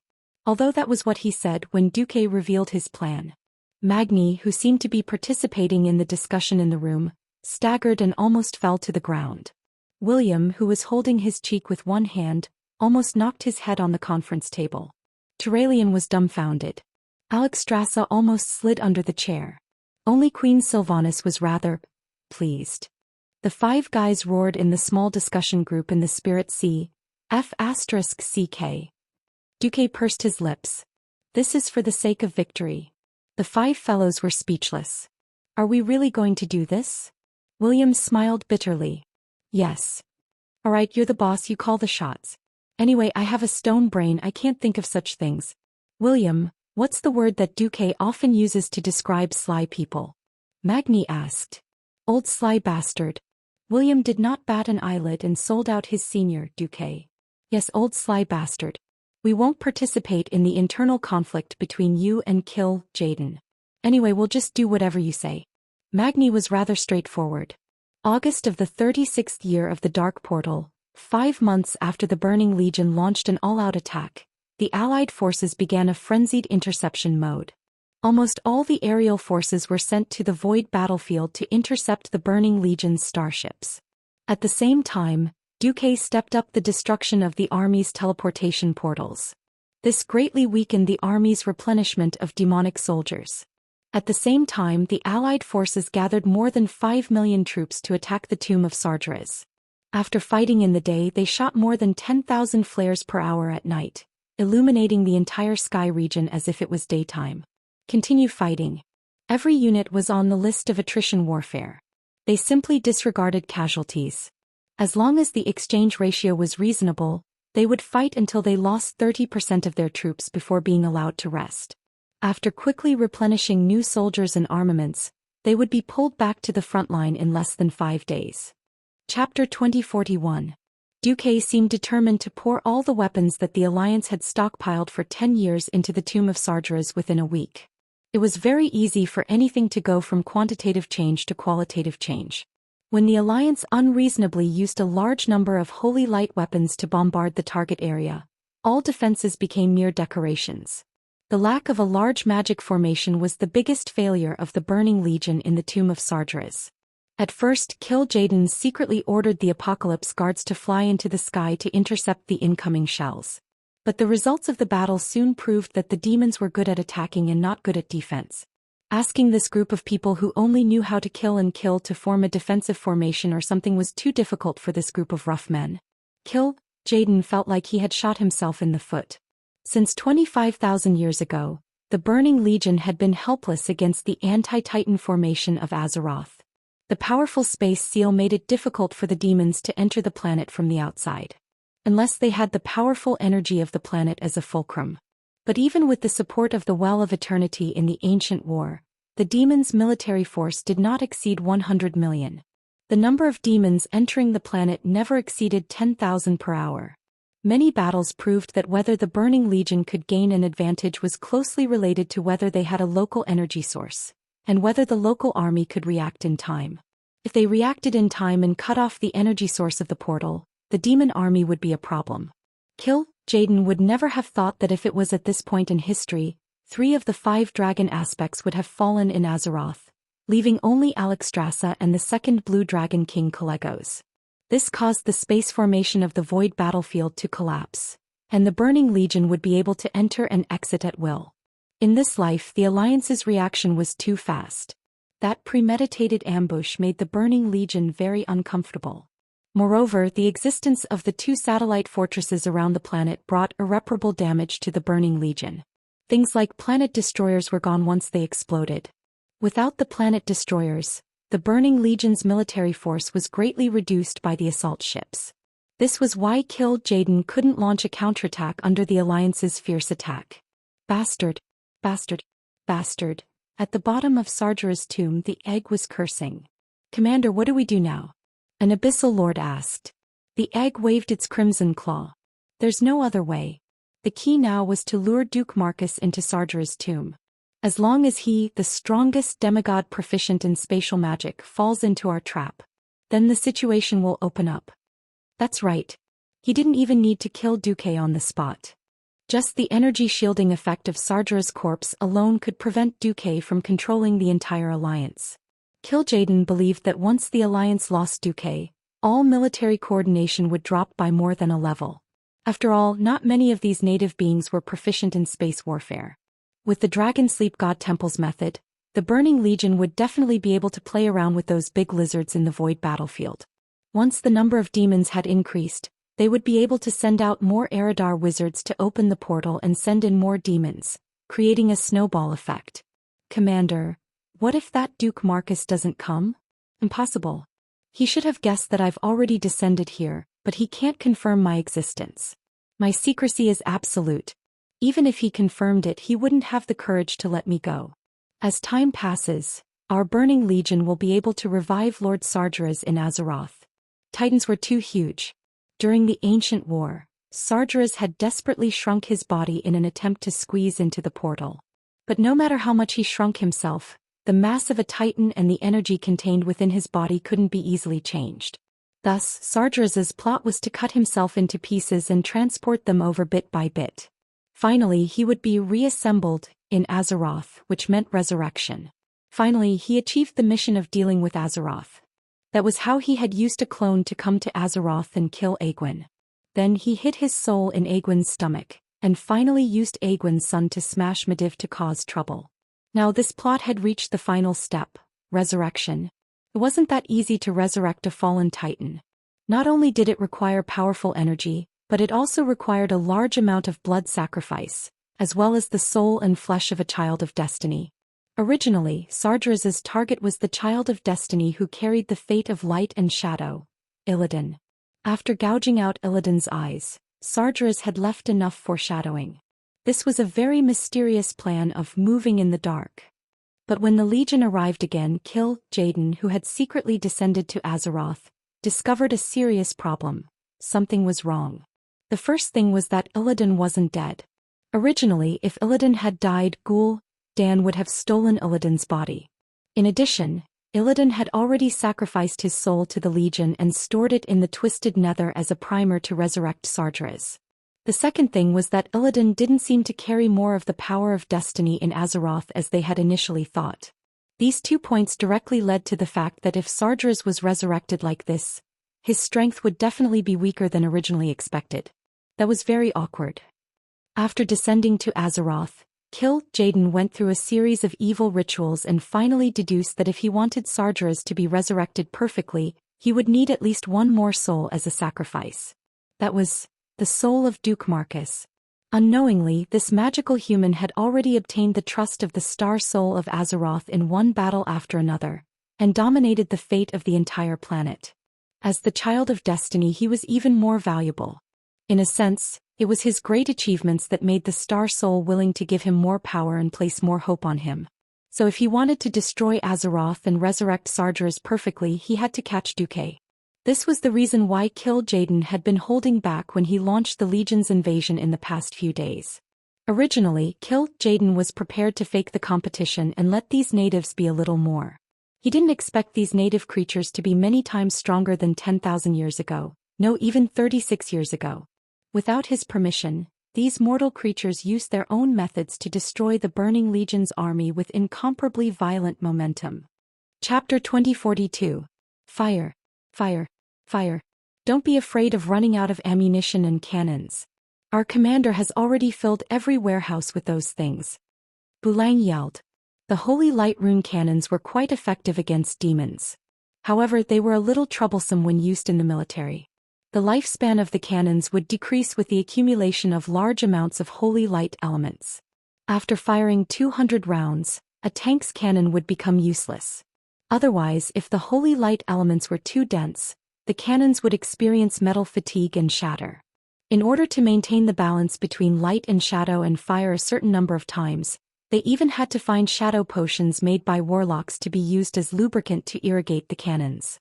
From the railway cannons with a diameter of more than 800 millimeters, to the main cannons of battleships, to the 203 millimeters of heavy cruisers, to the 155 millimeters of light cruisers, to the 100 millimeters of destroyers, and finally to the 88 millimeters 40 millimeters of anti-aircraft cannons, and field cannons for street battles. The cannons of the Alliance formed a perfect gradient from high to low. As for the infantry, each squad was equipped with at least 5 improved Iron Fist X-rocket cannons. This allowed mortals to have enough weapons to fight against demons. Such a top-down reform of black technology was far better than relying on millions of ordinary people to put on a pile of divine artifacts and fight with their bodies of flesh and blood. Although the method of mass-producing artifacts allowed mortals to obtain the power to contend against armies, it was also a great blow to the vitality of the planet. After this earth-shattering war, the entire planet would degenerate. The concentration of elements would greatly decrease and magic would no longer be powerful. This would be the so-called end of days. Duque used black technology to equip the entire camp with tens of millions of troops, greatly reducing the pressure on Azeroth. This was also why the Alliance could suppress the Burning Legion on local battlefields. With the firepower support of the Alliance that even the Titan Legion was surprised, the Titan creations were even more ferocious. The coordination of the infantry cannons of the veterans was the Alliance's greatest treasure. The method of indiscriminately bombarding the enemy's position before charging forward was far better than using the Titan Giants' creations and relying solely on their bodies and strength to face the enemy head-on would result in fewer losses. Also, the coordination of the Holy Light faction's infantry cannons was far more impressive than the infantry cannons of modern warfare on Earth. Cannons of Holy Light didn't mind friendly fire. Most of the gunpowder inside the Holy Light rune cannonball had been replaced with liquid or solid Holy Light matter. Apart from the shrapnel when the cannonball exploded, the Holy Light matter was harmless to Titan creations. This could easily achieve the feat of firing at me. As long as they sent more thick-skinned Titan creations such as those Iron Colossuses, they would basically not be at a disadvantage against the demons. While the devil was dismantling the Colossus into parts, the devil was also half dead from the bombardment.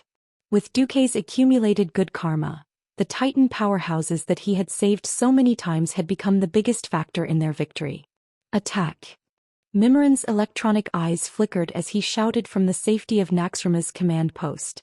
Countless iron dwarves, spider robots and heavy tanks took the lead and charged at the demon guard groups of the Burning Legion, which had already been bombarded into a mess. Basically, after the mechanical army fought one wave, and by the time the Alliance's professional corps and Odin's Waggly's second wave went up, the battle in the area had already ended. On the 10th day of the mad attack on Sargeras's tomb, when multiple reconnaissance teams reported that there was no organized demon army surging out, the entire Alliance command post burst into thunderous cheers. Haha. Go to hell, demons. Go back to your twisting nether. Duque clapped his hands. Attention, now it's the Guardian team and the Alliance's hero team on the field. Here in Sargeras's tomb, the mission of the mortal troops had been completed. At least the Alliance powerhouses didn't have to expend a lot of effort to break through the entire demon formation to break into Sargeras's tomb. There were still quite a few demons, and the demons that were generally 5 or 6 stories tall were naturally dealt with by the Alliance's elite teams. Go. Lena Thunderspear was piloting a short Gundam.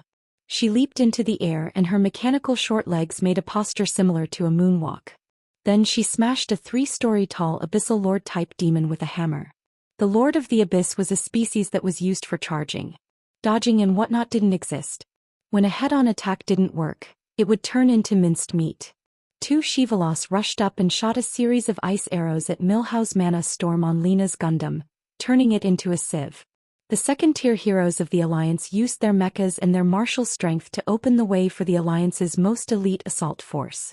They killed their way to the entrance of Sargeras' tomb. Alcavan and the other 3 guardians used their huge 10-story bodies to block the entrance after everyone entered. This was to cut off the possibility of other demons coming to support them. In the depths of the graveyard, Kill Jaden frowned. The Alliance's lineup was too gorgeous. The guardians were Odin, Tarim, Freya, Hodier, Mimiron. The god of the wilderness was Goldring, Tortola, Iwina, and the Bear Brothers. The mortals were led by Duque and Magni Bronzebeard, who were fully equipped with divine artifacts. For some reason, the mortals were all wearing thick robes that covered themselves tightly. But from their armor and body size, one could generally tell that the Alliance had sent out all its heroes this time. Basically, only second-tier powerhouses and commanders like Bulang Bronzebeard, Daneth Trollbane, and Bridget were left outside to maintain command of the army. The most capable of fighting were all here. Even though Kill Jaden had arranged a large number of powerhouses in the graveyard, he still felt that it was a little difficult. Outsiders might not know, but Kill Jaden obviously knew that this batch of guardians in Azeroth was special. Back when the Titans descended on Azeroth, they had racked their brains to destroy the Darkness Empire. The Titans were simply too huge. The Titan, Avenger. Agrama was worried that if they were not careful, they would cause irreparable damage to the Star Soul, or even take its life. In order to solve this problem, he proposed to create a powerful construct to act on their behalf and completely destroy the Darkness Empire according to their wishes. Thus, under the leadership of the great forger Kaz, Garoth, the Pantheon built an army whose source was from Azeroth, Ashier and Vanier. Ashier was made of metal and wielded the power to command storms. Vanier was made of rock and the earth was under their control. And these 2 powerful beings were called the Titans' creations. Chapter 2043. The servants of the Titans were fortunate enough to have their appearance and power bestowed by the Titans of the Pantheon to lead the rest of the Titans' creations. These blessed creations were the guardians of the world. Although they would eventually form their own personalities in the future, they would forever carry the appearance and abilities of the creators. The Supreme Father, Thul, bestowed a portion of his vast power to the great guardian Ladin and the guardian Odin. The Forger, Garoth, bestowed his divine power to control the earth and forging to the guardian Azardas. The Rager, Gorganas, bestowed the guardian Tarim and the guardian Hodor with the power to control the storm and the sky. The Life-Giver, Iona, bestowed the guardian Freya with the power to control all the plants and animals in the Azeroth. The Dreamweaver, Noganon, bestowed a portion of his wisdom and proficiency in magic to the guardian Loken and the guardian Mimilon. In the end, the Avenger, Agrama, bestowed his strength and courage to the guardian Tyr, and he became the most powerful warrior among the Titans' creations. Ladin was sent by the Titans to Pandaria to destroy the remnants of Yashaji's life. He fell into a deep sleep for unknown reasons, and was defeated by one of the ancient Devil's Kings, the Thunder God, and his source of power was taken away. Azardas was in charge of guarding Uldaman. Unfortunately, over the years he had been eroded by all kinds of corruption and curses, and was no longer as powerful as before. Later he was defeated by the elite dwarves who explored Uldaman. Comrade Lang Bronzebeard, who excavated the ruins of the Titans all year round, refused to admit that it had anything to do with him. Loken was brainwashed by Yogg-Saron, and decisively turned from a loyal subject to a traitor. Later he was defeated by Duque and Tarim. Tyr, on the other hand, had it worse. When he discovered that Yogg-Saron had brainwashed most of the Guardians, he ran away, and was eventually hunted down in the Tearsful Forest. The Tyr's hand in Lordaeron actually commemorated him. Even though so many Guardians had died, the remaining Guardians were still quite powerful. After the Pantheon and the Alliance reached a deal, the Titans had remote-controlled these Guardians. Now their strength was extremely fierce. The unexpected strengthening of the Guardians gave Kil'jaeden a huge headache. Back in the day, Duque had tricked him and destroyed his upper body, forcing him to hide in the deepest part of the Twisted Nether and slowly revive in the supercomposite matrix. To be more precise, he was recovering his body. The strength of the body was directly proportional to the difficulty of recovery. If Kil'jaeden had the physique of a sludge monster, he might be alive and kicking again in a day or two. On the surface, Kil'jaeden is an Eridar warlock, but in reality, the strength of his body is not inferior to Archimonde, who likes to fight head-on in the Burning Legion. This caused a lot of trouble for the recovery of his body. At the same time, he had done many good deeds in the past. He was extremely afraid that he would be betrayed while he was recovering his body, so he completely concealed his will so that the Void Dukes below could not determine the state of his mental power. In addition, he had been nurturing the opposition for 25,000 years, accumulating the conflicts between the various races and factions in the army. This caused the Burning Legion to fall into a considerable degree of chaos. Most of the feudal lords were busy fighting for power, but there was not a single powerful Void Duke who could unify the army and challenge him for the position of commander. It was only 5 years ago that he barely recovered his body and could spare some energy to manage things. It took another full year to barely unify the Burning Legion. Only then did Kil'jaeden have the energy to carry out intelligence reconnaissance in Azeroth. Very quickly he discovered a serious problem. So many years of lack of intelligence had caused a gap in the intelligence system. The worst part was that it was because of the two hateful traitors, the Eridar Gemini twins, who were standing in the way. In addition, the Alliance had unified the mortal forces in Azeroth, and there was no effective place to spy on Azeroth. Back then, when Kil'jaeden's most outstanding intelligence demon was in the position of anti-spy, it was a nightmare. Whether it was the lowest level succubus, the higher level Shivala, or the female Eridar, none of the demons could get any effective intelligence. They only knew that after the Battle of the Well of the Sun, the Alliance had won one battle after another and had never lost. Moreover, they were on the same side as the Dragon Slumber Temple and Otter. The Alliance was also actively preparing for the Burning Legion's return. The asymmetry of intelligence caused a lot of inconvenience. If it was any other planet with the Burning Legion's overwhelming military strength, there was no need for any tactics or strategies. They could just charge and be done with it. Azeroth was different. The Burning Legion had been defeated here many times. As a last resort, Kil'jaeden tried to tempt the two traitors, Aureus and Selaras. Not only did he promise that as long as they returned to the Legion, he would let bygones be bygones. He also promised them great benefits, saying that as long as they returned, he would make them the Legion's deputy commander-in-chief. Who knew? They steeled their hearts and only left behind a sentence of "Kil'jaeden, we know you too well" before leaving. Anything else was just, "I don't want to listen to the tortoise's scriptures." Brother Egg was furious. That's right, they knew him too well. Even if he let them go for the sake of victory with his personality, he would definitely settle the score after the fall. The failure of the intelligence work only improved when he handed over the work to the matriarch, Saslan. However, his understanding of the Alliance was limited to the middle and low-level officers. Once it reached the top, it suddenly became extremely difficult to infiltrate.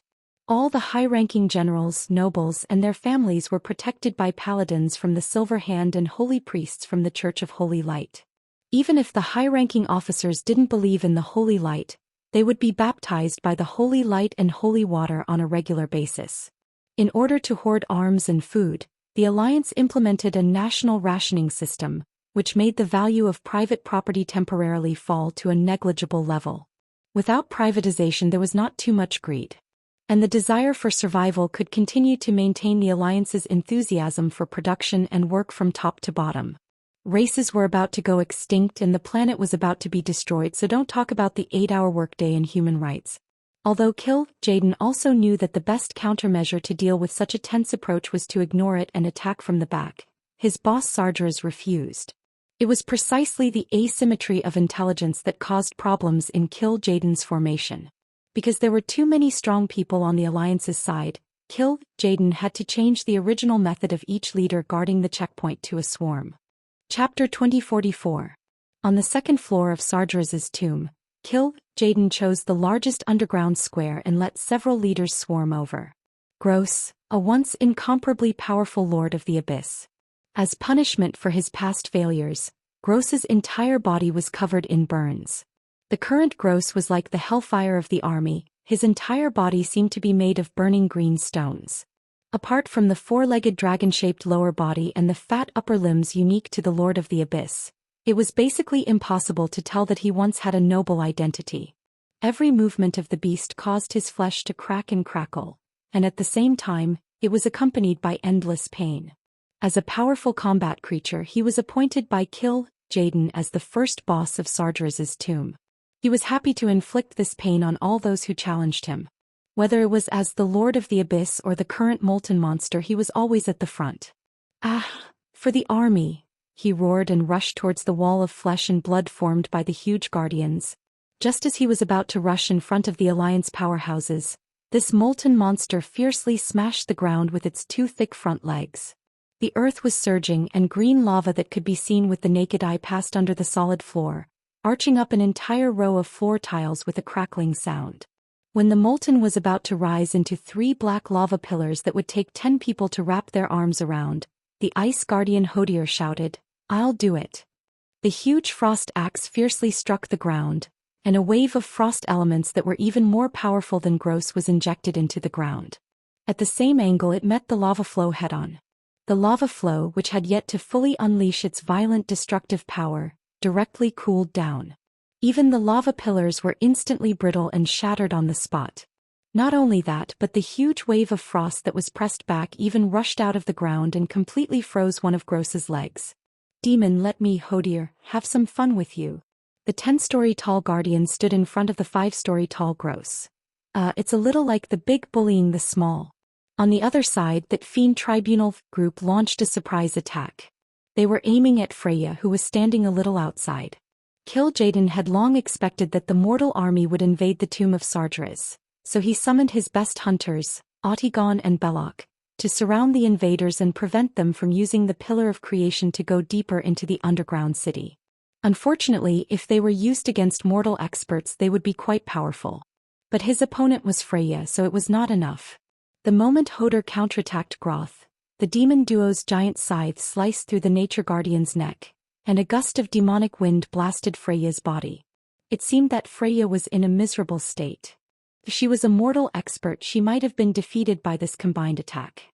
At the same time, Freya nonchalantly stabbed the defenseless Autigon in the chest with a karate chop.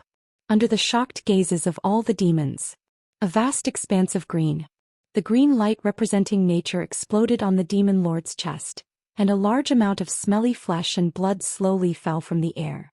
They were too anxious. If they first got rid of the bunch of ancient trees, thorny flowers and human-shaped plants behind Freya, Freya's health recovery ability would be greatly reduced. Directly attack? Sorry, Freya was invincible in this state. The 3rd and 4th bosses of the Tomb of Sargeras were the Naga thug Hayatan and the Moon Sisters respectively. As a Naga, nothing could stop the charm of Vashti, who was already a demigod. Vashti had long become a martial artist and she was a mess. Except for the former High Elf Queen Azhara, who was in hiding, no Naga expert could stand in front of Vashti and speak. So Hayatan had already surrendered long ago and was now in the coalition army. As for the Moon Sisters, the first thing to explain was that the Tomb of Sargeras was originally the Moon Goddess Temple. As they went deeper into the tomb, the scene everywhere showed its elven style. The quaint walls were covered in cobwebs, and the color was completely different from the black and green of the entrance hall. However, over the long years, the dark power that Aegwynn had sealed under the tomb had gradually affected this place. Before Sargeras' incarnation was buried under the Moon Goddess Temple, the Moon Sisters had long become the temple's guards. Even after death, they were still loyal to their duty. But in these thousands of years, something had distorted their ability to distinguish between friend and foe. Madness slowly engulfed them. Now, anyone who entered this temple would be executed by them. Unfortunately, only Duque was so extravagant and had long gotten a token from Elune. Well, when the current high priest, Chandris, lifted her robe and appeared with the divine object that Elune had bestowed upon her, the Moon Sisters immediately became loyal subjects. This scene made him so angry that he stomped his feet. Unfortunately, whether it was the leader of the Burning Legion or the guardians of the coalition army, they were all bloody bulls. Compared to the guardians that were 10 stories tall, most of the space in the tomb of Sargeras was narrow. This meant that there wasn't much space for the guardians to gang up on. A few mortal powerhouses were left behind to help, and the main force continued to descend. The fifth was Saslan. As matriarch Shivala, who was the least likely to jump to the side of the loyal subjects, a tough battle was inevitable. According to what Daddy Blizzard had said, Matriarch Saslan's introduction was that she devoted her life to using her dark will to bind marine creatures. Relying on this power, she summoned terrifying nightmares from the depths of the sea that could drown all enemies who dared to challenge her. Sounds awesome, doesn't it? To put it bluntly, it could be described in one sentence. The other party didn't want to talk to you, so she threw a murloc at you. Elite murlocs with HP comparable to mini-bosses would stick to someone like sticky candy and harass them in all kinds of ways once they jumped on them. Under normal circumstances, Saslan had to rely on her own skills to solve the problem. In addition, there were annoying giant squids, fat fish, jellyfish, and a bunch of other marine creatures. But this time, Saslan's opponent was Torim, the Thunder Guardian. Towards these inconspicuous little guys, Torim's entire body was filled with lightning. No matter what they were, he wouldn't even think about it. He would raise his hand and strike their whole family, turning all the seafood into a family bucket of lightning. As expected of a grandpa, he directly activated the thunderstorm, shrouding the entire shallow and deep waters in a thunderstorm composed of thousands of lightning snakes. After a few rounds, Matriarch Saslan screamed and was hit by Torim's thunder sledgehammer. Black smoke rose from her body and she lay dead on the spot. Chapter 2045. There were only 2 leader monsters left in Sargeras' tomb, the Guard Maid, and the Amalgamation. The Guard Maid was ordered by Aegwin to guard the tomb of Sargeras. She had been guarding it for hundreds of years. But the Guardian did not expect the evil power leaking out of the Avatar to affect the Titan structure. It was slowly distorted by this evil power. Sargeras' tomb was once the sacred graveyard of the Night Elves, but the Burning Legion had distorted it with the Soul Engine. This evil machine extracted the energy of the dead and twisted them into monsters. If these 2 bosses were to deal with mortal powerhouses, they might be able to make do, but against the ferocious main force of the Guardians, they were completely insufficient. Not to mention there was a group of Alliance heroes who were not demigods, but stronger than demigods.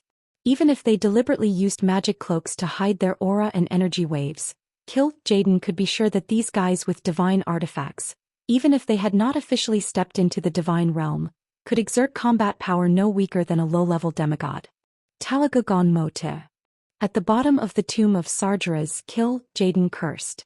Anyway, when translated in Eridar, it was nothing more than F***CK, F***CK, F***CK. The wrong assessment of strength put Jaden in a passive position. The first few boss monsters were basically beaten up by the Guardians of Azeroth. Jaden had no choice but to activate the large ambush that he had originally planned to wait for Duque to appear. Anger burned in his heart, and he was angry that he had to play his trump card in advance. He knew that as a demigod of the Weave, Duque's spatial magic was quite outstanding. If not, he would not have asked this guy to be in charge of the Burning Legion's portal to Azeroth back then. He had wanted to wait for Duque to enter deeper into the tomb of Sargeras, such as when he was fighting hard, and then ambush him. But his little brother was not good enough.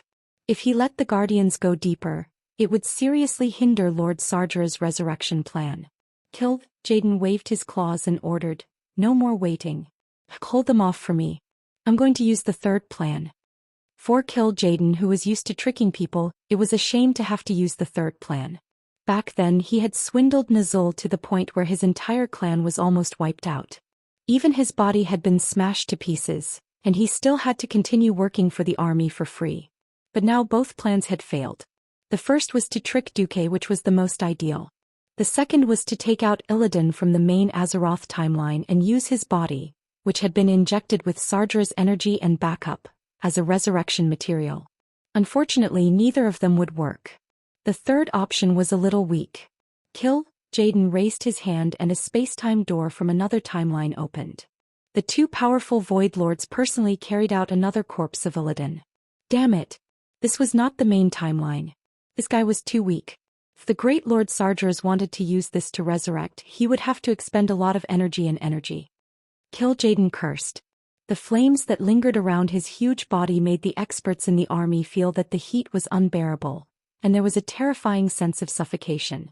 None of the Void Lords dared to approach him. Not to mention ordinary low-level demons. If they came into contact with that little spark, it would quickly spread to their entire body, burning them alive along with their soul. Let's begin. No one dared to provoke Kill Jaden. A group of Eridar warlocks quickly began the ceremony. At the same time, in the tomb of Sargeras, the allied forces were still advancing steadily. As the Guardians killed the demons or distorted beings who worked for the Burning Legion, a large number of Vagli and Titan creations poured in. With their burly bodies, they filled the entire upper half of the tomb of Sargeras. There was a sentry every 3 steps. Not only that, there were also 2 Naru members directly entered here under the cover of the Drenii and Titan creations. Under the guidance of the priests of the Elune Sisterhood, they cooperated with the power of Elune and used holy light to purify the evil energy in the tomb. At the forefront of the tomb, the demigod duo of the Karaj twin emperors and a group of newly promoted bug leaders were opening the way. Most of the demons along the way were destroyed by the bugs. After the sizable elite bugs fought off the demon troops, there were follow-up bug workers to clean up the corpses. By the time the main force arrived, there would be only dirty demon blood left on the road, and there wouldn't be many broken limbs left. Basically, the corpses would be stuffed into various branches or small caves. Come on. It's none of our business. It's as easy as going on an outing. Gavin Rad carried the new wind sword made from the remnant soul of orc trash and swaggered along the flank of the team. Carelessness will cost you your life. Thean said in a deep voice. The enemy can attack from any angle, such as the ceiling or the floor. Wiping out this place will be an arduous battle. We'll be tense from start to finish and will quickly tire out, Sidon Dathrahin teased. Don't you and Turalian have our full attention now? That's enough. Turayan was a little annoyed. It had been decades. How could the old brothers of the 4 Silver Sages not know the roots of their own people? Looking around, this lineup was simply magnificent to the point of explosion. On the left was the demigod bear monster Yusak and the User brothers. On the right was the wolf god Goldring and the thunder guardian Tarim, who had already dealt with his opponent. On the rear was the tortoise god Tortola, and in the sky was the raven god Avienna. In the middle, apart from the Alliance heroes, there was also the guardian chief Odin. His huge body was like a small mountain. Of course, there would be no chance for him to attack. Occasionally, a demon would break through the vanguard of the swarm, but it would be easily taken care of by the circular formation of over 1,000 Vagli. These pitiful souls that had been transformed by souls were undoubtedly powerful in battle. It was just that looking at their holy wings that emitted white light felt a little ironic. Suddenly, the magic transmission of the troops at the front was severely disrupted. Enemy attack. Veclor's voice sounded very anxious. Enemy attack? Everyone here is an enemy. Odin was indifferent. Odin was arrogant and he had the right to be arrogant. The other Alliance heroes would not take this message so lightly. Ever since the demon Emperor Veclor had pledged his allegiance to Duke, he had been cautious and conscientious. Even if he was killed once, he and his brother were still very reliable after being resurrected.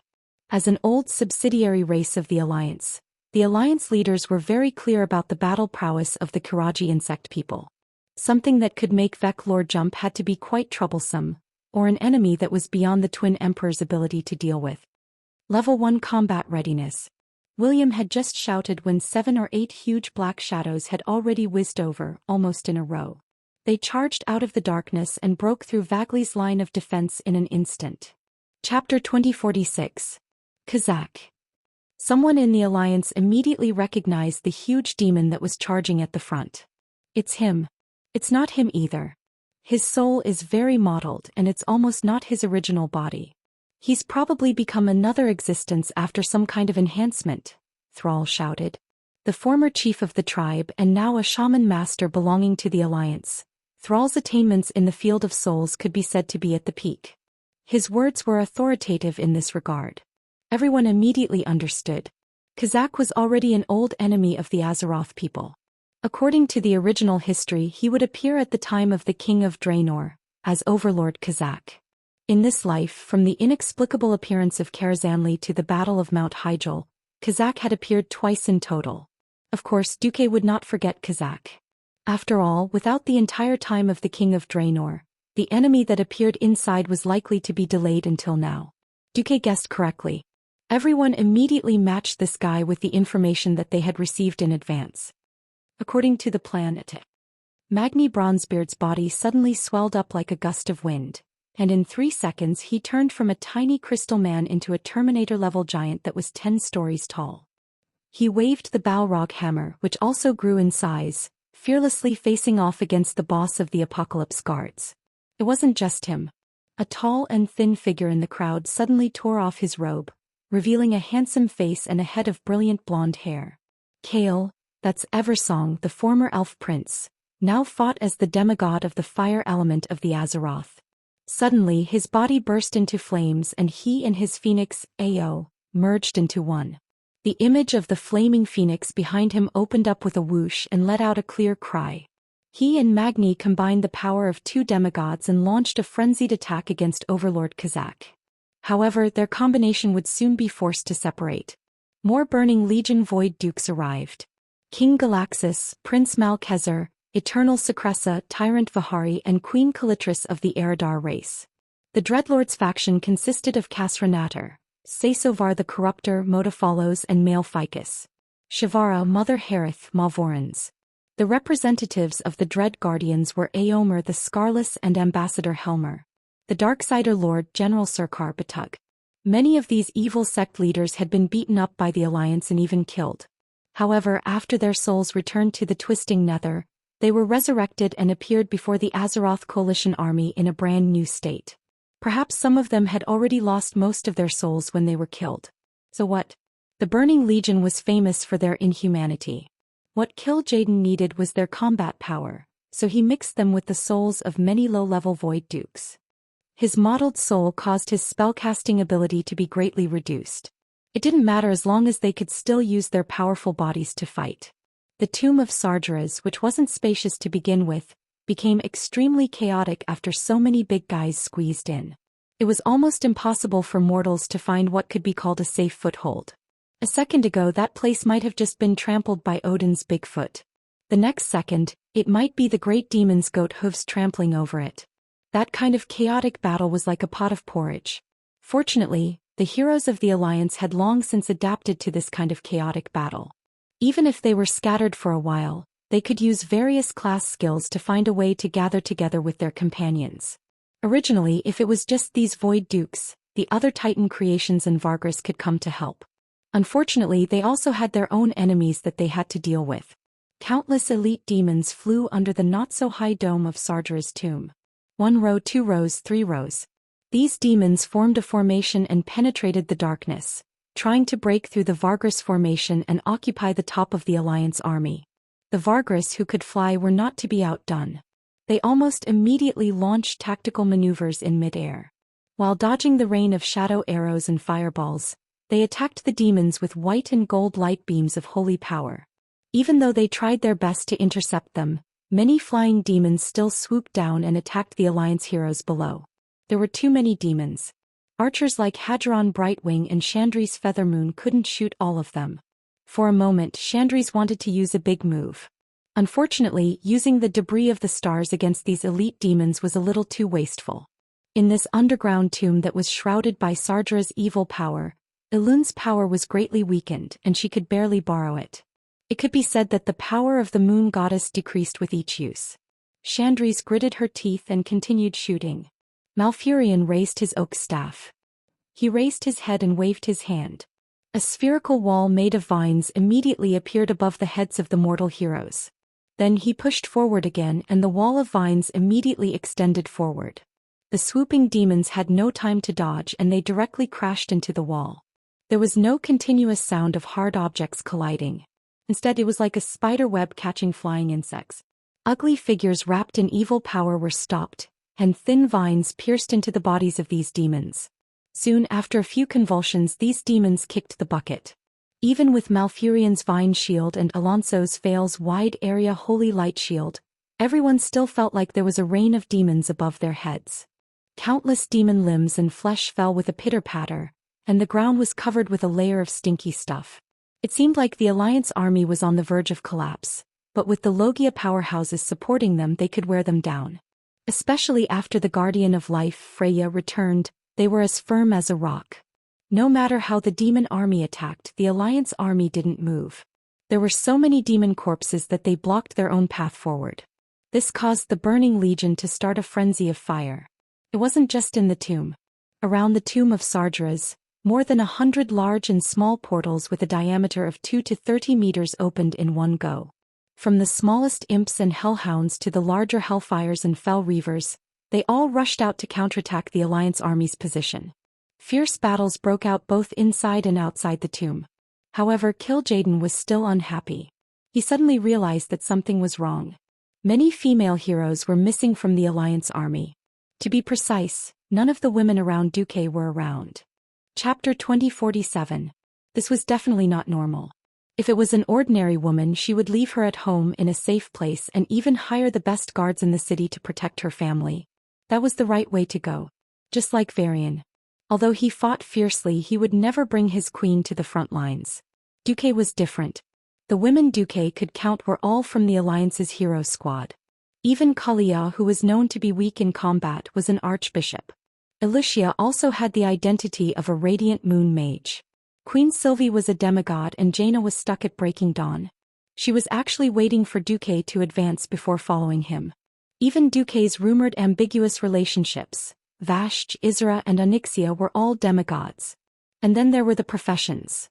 Main tanks like hoofed paladins and black dragon warriors, damage dealers like mages and rangers, and healers like priests and priests. Duque's harem was enough to start a hero squad.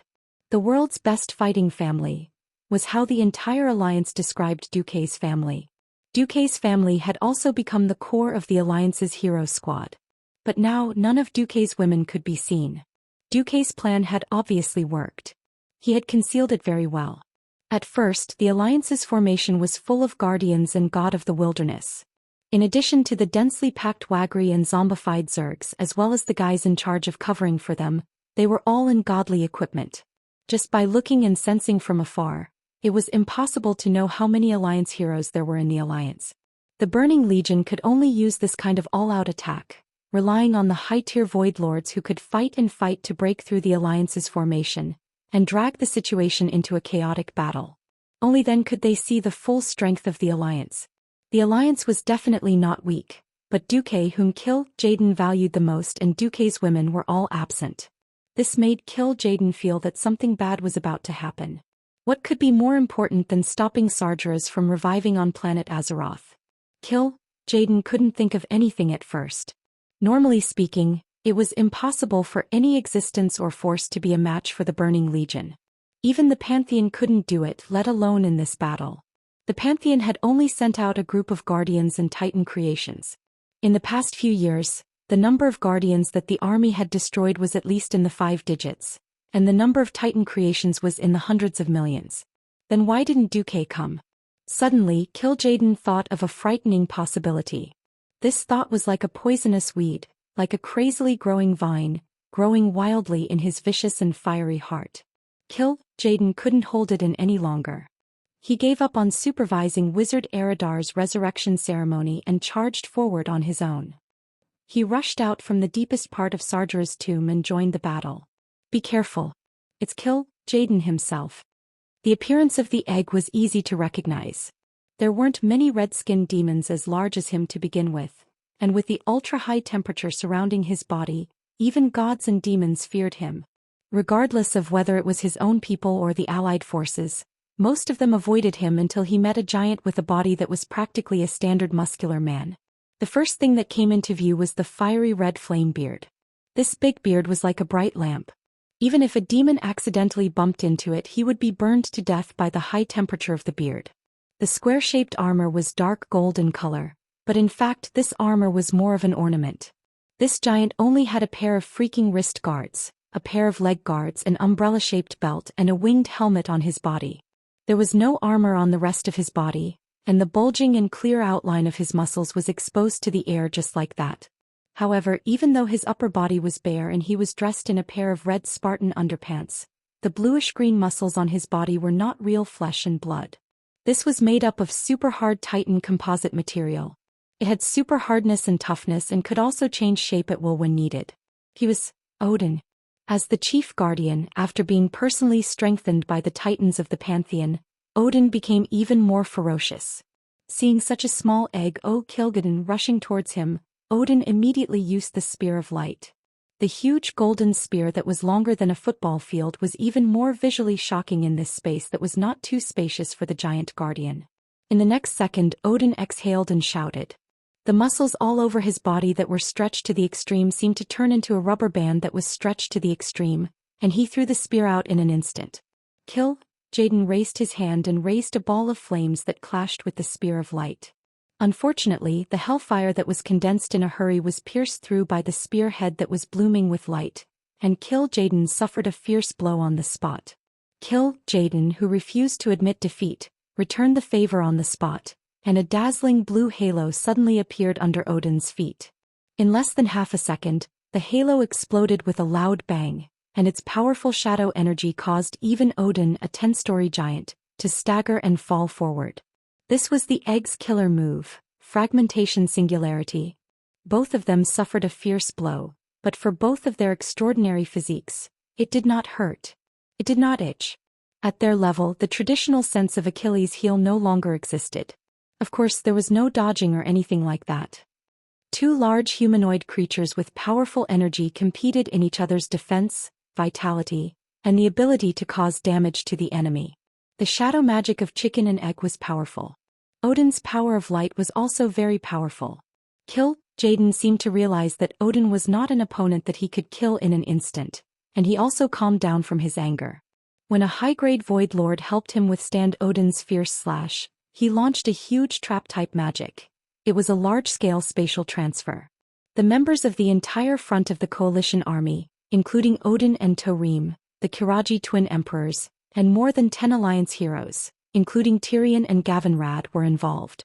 When they came back to their senses, they found that they were already on a huge square-like platform surrounded by the void. Countless streams of light that resembled falling stars, as well as the radiance of energy, flashed around the platform. Thorim immediately warned, "Be careful. This is the gap between time and space. Don't fall or you mortals will die." Kil'jaeden ignored the reactions of the other mortals and the Titan Guardians. He went straight to Odin, who should have the highest status, and asked, "Where is that little bastard Duke Marcus? Where is he? Why didn't he come?" He was indeed worthy of being called the most perceptive demon. He saw a lot of things from the fact that Odin had fought him head-on just now, but no one had covered or supported Odin. Chapter 2048. It was not that he did not come because he trusted Odin, but because there was a clear lack of connection. Odin was ferocious, and it was obvious that he was not on the same side as the other guardians and mortal heroes. Unexpectedly, when even Thorim was about to scream, Odin suddenly smiled and said, "Guess?" Wow. This move shocked the Alliance army so much that their eyeballs fell to the ground. Looking at the shocked expressions on the faces of his former colleagues and the mortals he looked down on, Odin suddenly became smug. "Don't forget. No matter what, I am the most loyal servant of the Pantheon. Since this is something that the great Immerse approves of, I will do my best to carry it out." The Titan Guardian did not have any kind of explosive operation. The Titans had given these Guardians the trait of absolute obedience, which meant that they would not be surprised. They would unleash as much power as they had. This characteristic of being as steady as an old dog was the common trait of the Titans. Chicken and Eggs was stunned for a moment and then he became angry. Even though he had already confirmed from Odin's words that Duque was indeed not here, the uneasiness in his heart grew stronger. In his heart he screamed, "Impossible! They must not have thought of this. Even if they really did do it, they did not have the conditions. Moreover, there was that person in charge. There was no way they would have a chance." Kil'jaeden's heart was in a mess and he kept releasing his ultimate moves. The ultimate move that covered the entire field. Armageddon. The fracture singularity. That could send the Titan Guardians flying. And the bursting flames of fear. That could cause a team to be wiped out. All kinds of powerful Eridar tactics were thrown out one after another. But the more ferocious he was, the more it proved the anger in his heart. This was already the third time. The first time was in the Ancient War, where he was tricked by Duque's infernal affairs. The second time was in the Battle of the Sunwell, where he was directly caught in the big toilet bowl of the portal, and his upper body was blown up. The third time was this time. He had been tricked by Immortal and miscalculated 3 times in a row. This was enough to completely ruin his reputation as the master of arcane arts and king of conspiracies. You think too much. Do you pitiful worms really think that you can deal with the endless demon army with your pitiful tricks? Kill Jaden's angry roar resounded throughout the void battlefield. No answer. No, perhaps the answer of the allied army's powerhouses was that silent sneer and contemptuous look. Everyone believed in Duque. Even Odin, who was at loggerheads with Duque, believed in Duque's Amonthal. It sounded a bit tongue-twisting, but it was actually true. Without the restrictions of the Pantheon, Odin might really become a useless teammate in the Alliance army. But no matter how unhappy Odin was with the mortals and his colleagues, his loyalty to the Pantheon was absolute. It was this absolute loyalty that pushed him to make a move that perfectly matched the Alliance army. Since he couldn't split his opponent, the only thing he could do was to face him head-on. At that moment, Jaden hated Archimonde, the other leader of Eridar that he once looked down on. If Archimonde was still alive and his skeleton was not placed in a museum on Mount Hyjal, perhaps everything would be different. If he was up against a group of Alliance powerhouses with ordinary human bodies, his size would definitely have an advantage. After entering this special space, his body swelled to the height of a 7-story building. Unfortunately, he was up against Odin and Tarim, who were 10 stories tall. Facing these 2 Titan Guardians who had become extremely cooperative, Jaden found that his vitality was weakening very quickly. And because of their attributes, these 2 fellows were quite effective against him. One mainly used holy attacks coupled with lightning, and the other was pure lightning. The 2 fierce guardians were already hard to deal with. If Jaden calmed down and made full use of his home advantage, it was not impossible for him to kill these 2 fellows. But after adding the other demigods and mortal heroes into the mix, Jaden was very annoyed. Theon's, Ashbringer and Gavinrad's new artifact, Wind Elemental King Alkir's Wrath, were a perfect match for the 2 guardians. What was even more disgusting was the Karaj twin emperors. After realizing that they could not cooperate with the 2 guardians, the twin emperors simply retreated to the side and did nothing but fight Jaden's reinforcements. This was not a void that was completely cut off from the outside world. This was just a special space rift that Jaden had developed. It was used by him to divide the Alliance powerhouses. From the beginning to the end, he had never thought of separating himself. On this huge void platform that was the size of 4 football fields, there was actually a portal that was specially used to teleport voidlords over to help. The twin emperors were guarding the door as door gods. If it was Jaden dealing with the twin emperors, it would be a piece of cake, but ordinary high-level voidlords were really no match for these 2 brothers. If you were good at physical attacks, let the demon emperor who was immune to physical attacks fight you. If your magic was good, let the sword emperor fight you head-on. Anyway, they would just guard the portal and not let you big voidlords come in. The twin emperors didn't care about the smaller demons and left them to the Alliance heroes. Interestingly, on the Alliance's side, Malfurion, the powerful healer, also came in at that time. Under full force, the decline of Odin's and Tarim's vitality was really greatly slowed down.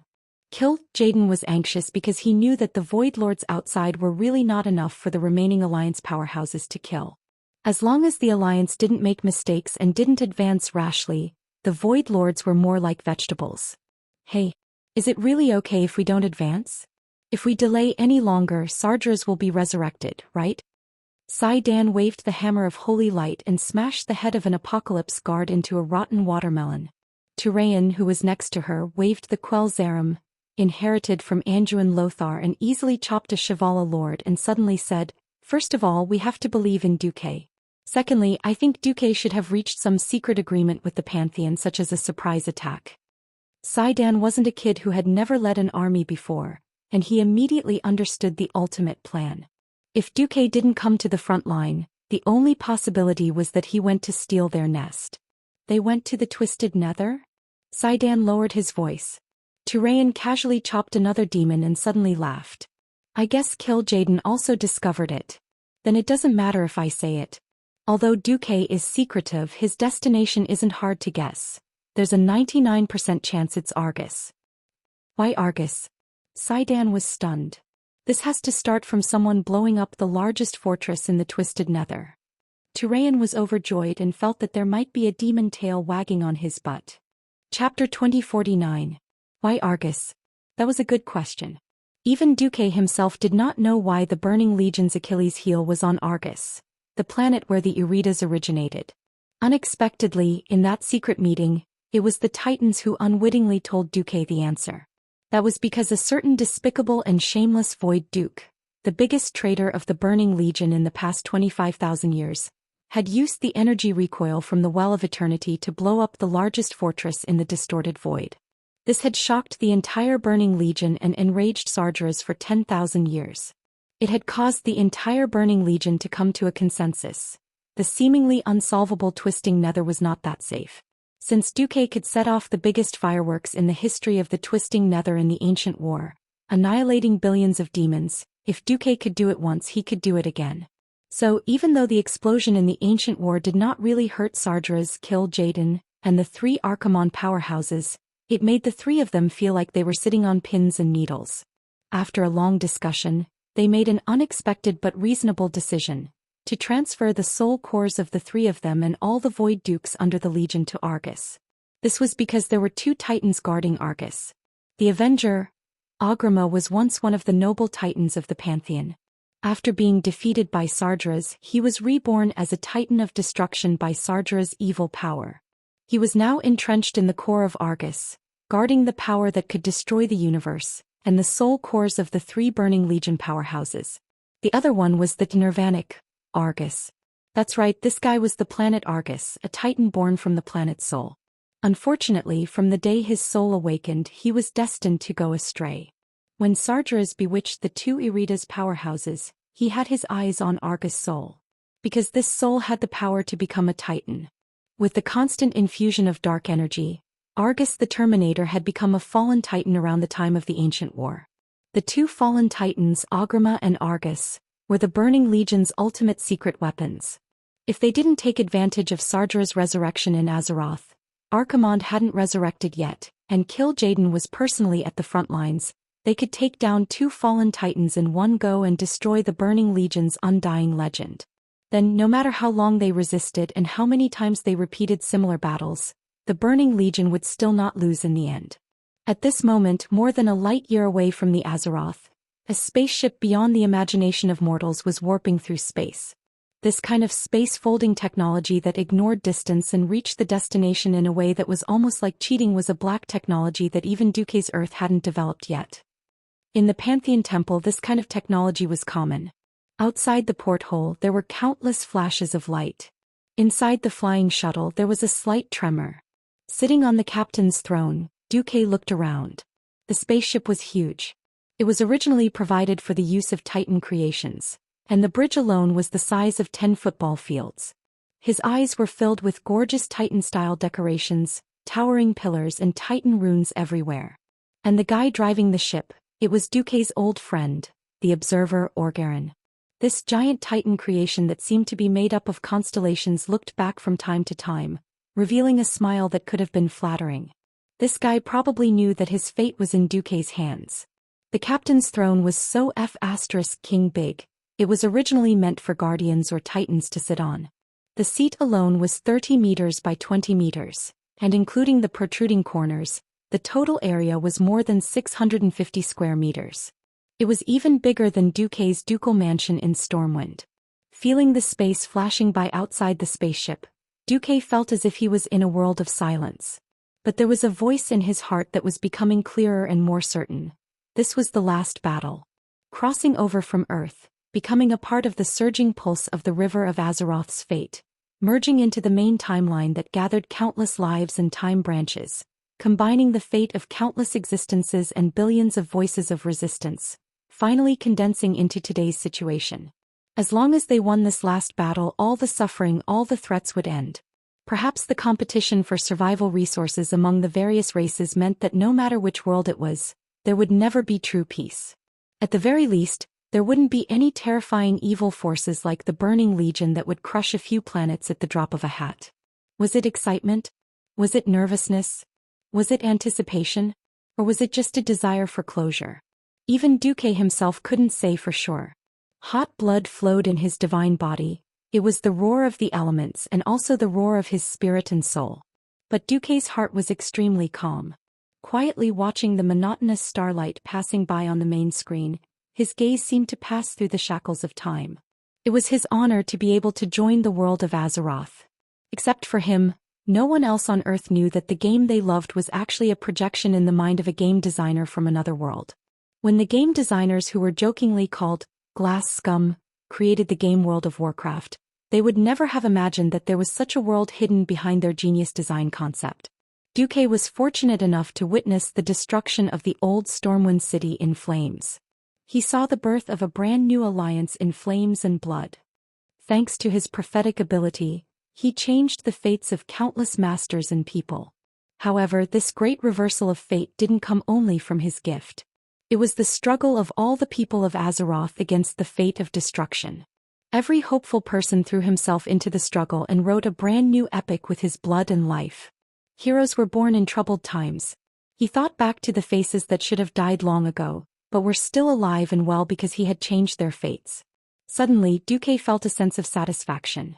Even if it was only in his own spiritual world, looking at them in his own memories and comparing their faces, he actually felt a strange feeling of being shocked by himself. In the game, all the regrets were made up. The current situation was more like the vision that all players, including himself, had hoped for in the past. Duque finally understood that he didn't come to this world alone. He was the embodiment of the best wishes of every World of Warcraft players. Chapter 2050. Thinking of this, Duque was in high spirits. Duque finally understood the meaning of his transmigration to this world. I've never thought of myself as a hero. I always felt that it was a little unreliable for someone who wasn't a hero to do heroic things. I didn't expect that. I've always admired heroes who have done great things, and I yearned to become a hero myself. Suddenly he laughed bitterly and mocked himself. Ah, a guy like me actually has such a yearning in my heart. What is this? I was born ordinary, and when I see powerful beings, I unconsciously feel afraid and inferior. I didn't expect that it was me like this who had done such great things. Seems that humans are really a kind of limitless creature. The image of the beautiful blue planet that was gradually getting further and further away appeared in his mind. The corner of Duque's mouth curved into a bright smile. Thank you, Azeroth, for letting me live a beautiful life. In the future I'll continue to rely on you. Even separated by thousands of mountains and rivers, in the endless void, in another part of the distant universe, Duque could still feel that there was a voice in his heart responding to him. The voice was full of affection. Child, I should be the one thanking you. That was the voice of Azeroth's astral soul. Suddenly, a familiar female voice rang in Duque's ear. She covered Azeroth's voice. Inferiority is the fear that mortals have towards the unknown. Heroism is a man's romance. What is there to be ashamed of? Duque, if it weren't for your self-awareness, self-discipline, self-improvement, and pride, do you think I would have taken a liking to a little human like you? Duque turned his head, and was surprised but not surprised to see a noble and proud female elf walking out from beside him. On her head was a golden crown in the shape of thorns, and her purplish-blue cloak seemed to have billions of lightning snakes wriggling inside, flickering non-stop. Her long hair shone like pure gold, and her blue eyes were like the purest sea water. The bowstring hanging diagonally in front of her chest was a stream of flowing wind, and the huge and gorgeous longbow faintly sounded with the sound of wind and thunder. Solidar, Wrath of the Stars. Perhaps now that divine artifacts were everywhere, it was no longer the most dazzling star. However, the meaning it contained, defeating the insufferably arrogant Burning Legion, had always encouraged everyone in the Alliance. The female elf patted his shoulder and smiled at him. What are you afraid of? I, Sylvanas Windrunner, will always be with you. Yo, my little sister, you can't steal all the limelight. A mature, elegant and beautiful female elf walked up and stood side by side with Queen Sylvie. She was Aurelia, the first woman Duque met in Azeroth. Hey, me. It was Sasha. What about me? Elusia asked. Following that, one beautiful female silhouette after another leaned over as if to join in the fun.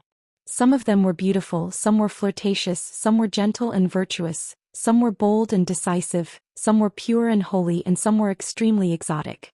Duque turned around and looked at Jaina, Kalia, Tyrande, Vashj and Iriel. Other than Onyxia and Isra, who were dragon aspects and could not leave, everyone in his harem was here. Duque suddenly revealed a somewhat silly smile. Yo. You're so happy that it's all over your face. You're really shameless. Jaina rebuked Duque, which was rare. Hey. Which shameless disciple seduced his master? Duque teased. Which shameless impersonated a void lord and used shameless methods to occupy the night elf's high priestess? Tyrant put her hands on her hips confidently. It was as if she was blowing the horn, and a group of women surrounded Duque and attacked him. Who knew that Duque would ignore them all? Whoever rebuked him, he would respond with a smile. It was a drama with 3 women. With such a large group of beauties, if he really argued with every single one of them, then he would be really stupid. Anyway, no matter what they said, wouldn't they still be dealt with by Duque's godly sword? Duque's revenge that night would be enough. Being stared at by Duque's naughty gaze, a few of the women felt goosebumps. Queen Sylvie put her hands on her hips and stood in front of a few girls who were being bullied by Duque's godly sword without daring to resist. Hey, Duque, we're talking business. What do you mean by that expression? Nothing. I'm just quite happy. Flags like returning home to get married after this battle are ineffective against me. There's a bunch of brats in my hometown now. Yes, Isra was still recovering, so the little brat at home was left to her to take care of. After becoming serious, Duque looked at his women with a gentle gaze. Do you remember all the important points? Got it, the 9 female voices said in unison. All right, we're almost there. Duque turned his head and looked at the demon hunter hero who was squatting in the corner and drawing circles. Oh no, he was actually just a little unhappy. Illidan, what about you? Illidan was originally unhappy, but when he glanced at Tyrant beside Duque with his eyes made of evil flames, his stiff expression immediately softened. He replied in a low, muffled voice, I've been waiting for this day for 10,000 years. Sigh. The hatred of long-lived races was really scary. One grudge could be remembered for 10,000 years, and they would always be ready for revenge. Fortunately, Duque had Tyrant as a shield, so he was not afraid at all. Sigh. Even good men like Ronan and Turalian had found a home. Unfortunately, the Stormrage brothers were infatuated with love, and Duque could not possibly give up his own woman. This was basically an unsolvable deadlock. In fact, it was very easy for a love rival to get into trouble. To be honest, Duque originally did not intend to trust Illidan, but the world was strange. Ever since that bastard Illidan met Teresa, he had completely changed. He was no longer so gloomy and desperate, as if he had a new spiritual anchor. Thinking of this, Duque felt a little angry. Because Teresa Whisperwind was the daughter that Tyrant gave birth to for him 6 years ago. *CK, why did I not know that Illidan had a Lolicon attribute? Now, this originally important son of light and shadow, not only did he not go to the tomb of Sargeras to fight with Kill Jaden, but he also followed this ship to Argus. Duque monitored that the bastard Illidan had opened the pendant on his neck a total of 108 times in this short period of time. Impressively, the 3D portrait of Duque's Teresa was in the pendant. If possible, Duque would rather stab Illidan to death immediately so that the old man would not be thinking about his daughter. Unfortunately, that pendant was a gift from Tyrant. The relationship between Tyrant and the Stormrage brothers. After all, Tyrant's body and mind belonged to Duque. The rest did not matter. Chapter 2051. Interstellar travel had never been an easy task, let alone to an unknown planet whose coordinates were unknown. That was how it was. With a local, a guide, and a mole, it would not be a problem. As the vibration of the folded flight that had been accompanying everyone slowly disappeared, the starlight on the monitor screen of the spaceship began to shorten. In the middle of the screen was a huge planet surrounded by green light. The planet itself was huge, but unfortunately, it did not have the characteristics of a planet with life. It was neither an ocean planet that was dominated by seawater, nor a terrestrial planet covered in forests, let alone the planet of Eden that was known as a paradise for life. It could even be said that Argus was like a sun, a star that could emit light and heat on its own, more like a planet with life. Traces of dark energy filled their eyes, and in their field of vision, a huge yellow-green scar almost split the entire planet in half. In the middle of the screen, there was a huge yellow dot that looked like a whirlpool, and the edge was all green dark energy. Looking at his hometown, Valen's heart ached at the changes here, but at the same time he was filled with emotion. It's been 25,000 years. I never thought that I would return to Argus one day, although I don't even know if I'm a living person.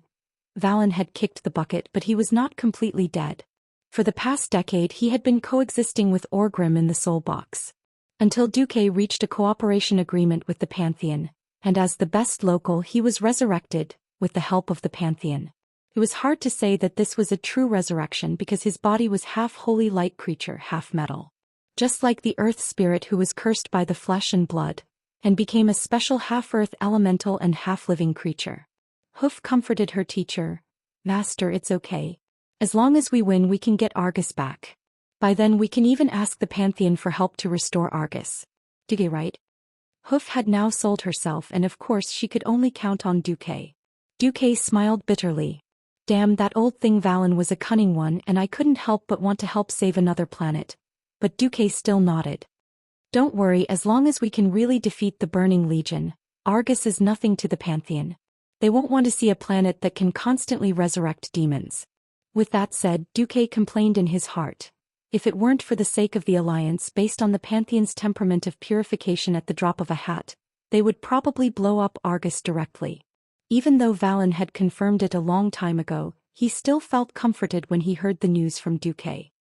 As for the landing spot, I suggest here or here. Valen casually pointed at a few spots on Argus, which had changed beyond recognition. Then two low female exclamations came from beside Duque. That's amazing. That is indeed the weakness of the army's defense. As expected of one of the three giants, the Eridar twins knelt down and prostrated themselves on the ground, praising Valen. Willan pretentiously stroked his three bushy mustaches. Even though the planet has undergone a great change and 25,000 years have passed, there are some important places that can't be changed. For example, the location of the Antorus Burning Throne. That place itself leads to the core of the entire planet. Controlling that place is equivalent to controlling the entire planet. Duque smiled. It was no wonder that Kil'jaeden had been chasing after Willan for the past 25,000 years. Then the Eridar twins had been added to the list of targets. I got the defensive map through the servants who still have no choice but to swear loyalty to us sisters, said Elises. Everyone please take a look. This is the latest information before we start hyperdrive, Saloras said. The twins raised their hands and displayed the defense map of the army on Argus on the huge three-dimensional planet. Duque didn't care about how the two of them made the servants loyal. He only cared about what he wanted and he found it very quickly. At this time the observer in charge of driving the ship, Orgarin, suddenly shouted, "Damn, the Burning Legion has expanded their alert range." They received the army's identification signal much earlier than expected. They want us to identify ourselves. At this moment, everyone looked at Illidan. This was the time to verify if the keystone his demon hunters had obtained was effective. Under everyone's gazes, Illidan took out a runestone. That was the ultimate treasure that his most loyal demon hunter had spent more than 20 years to obtain. It was also his biggest asset in this ultimate war. This is a keystone. It's both the galactic coordinates and the prototype of the entire Burning Legion's identification system. No changes can bypass it. The Eridar twins looked at this inconspicuous blue runestone, and their eyes lit up. Yes, the last time the army changed the communication system and password was during the Primordial War 10,000 years ago. That time, the traitor Duque appeared and blew up the Twisted Void Fortress, so they had no choice but to change it. Just changing the password and identification system alone took 100 years. There was no other way. Not only was the entire system complicated, but the army was too large. Tens of thousands of planet destroyers, millions of assault ships, and hundreds of millions of demons had to change the identification system. This huge project had taken countless MORG engineers back then. This was the bitterness of being a demon. Dying of exhaustion, reviving, being forced to continue working by shaman, then dying of exhaustion, reviving again. On the other side, Illidan used his long fingers and black nails to hold the keystone and pressed it into the glowing, perfectly shaped groove on the bridge.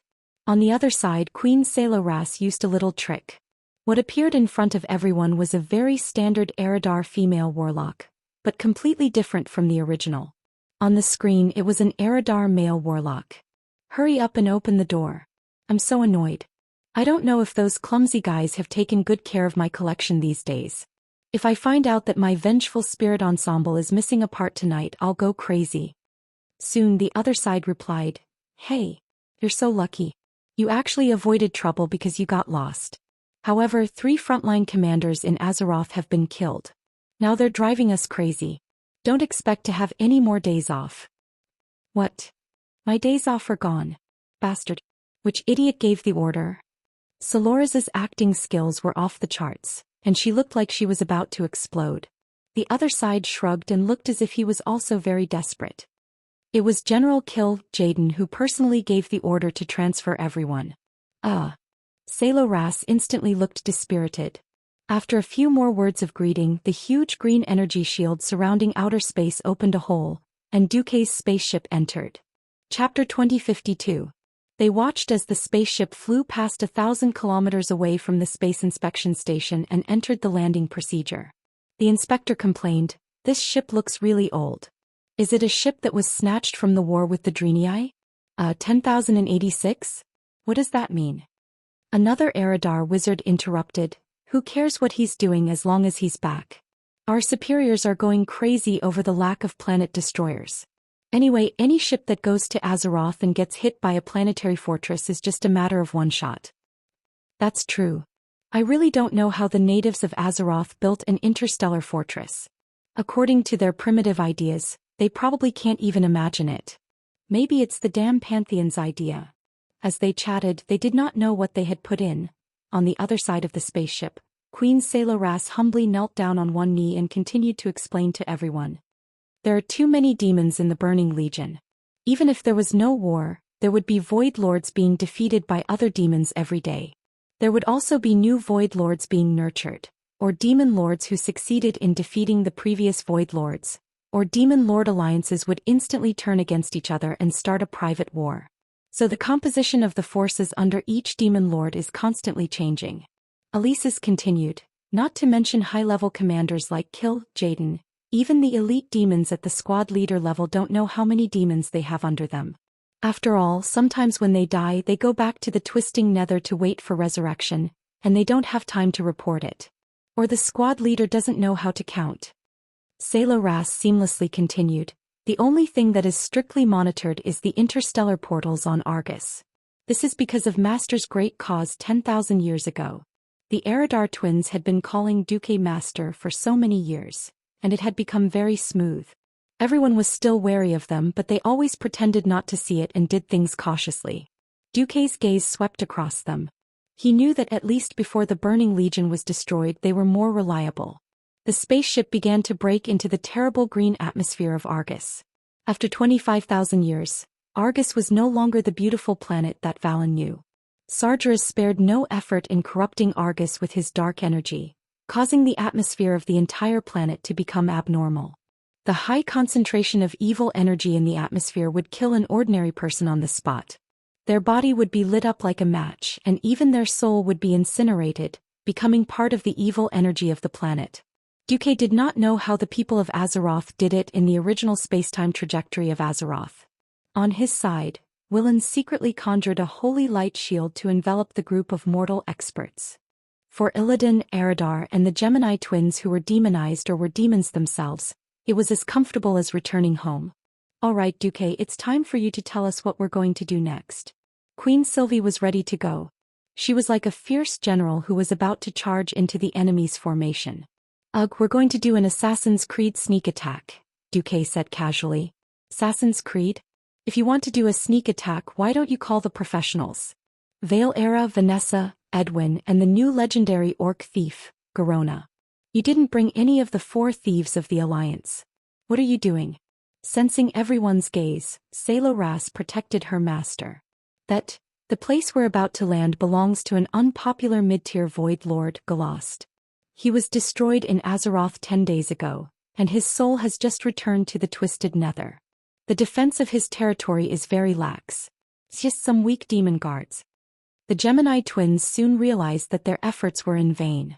The spaceship landed, and as soon as the hatch opened before the demons in the distance could surround them, Duque opened fire.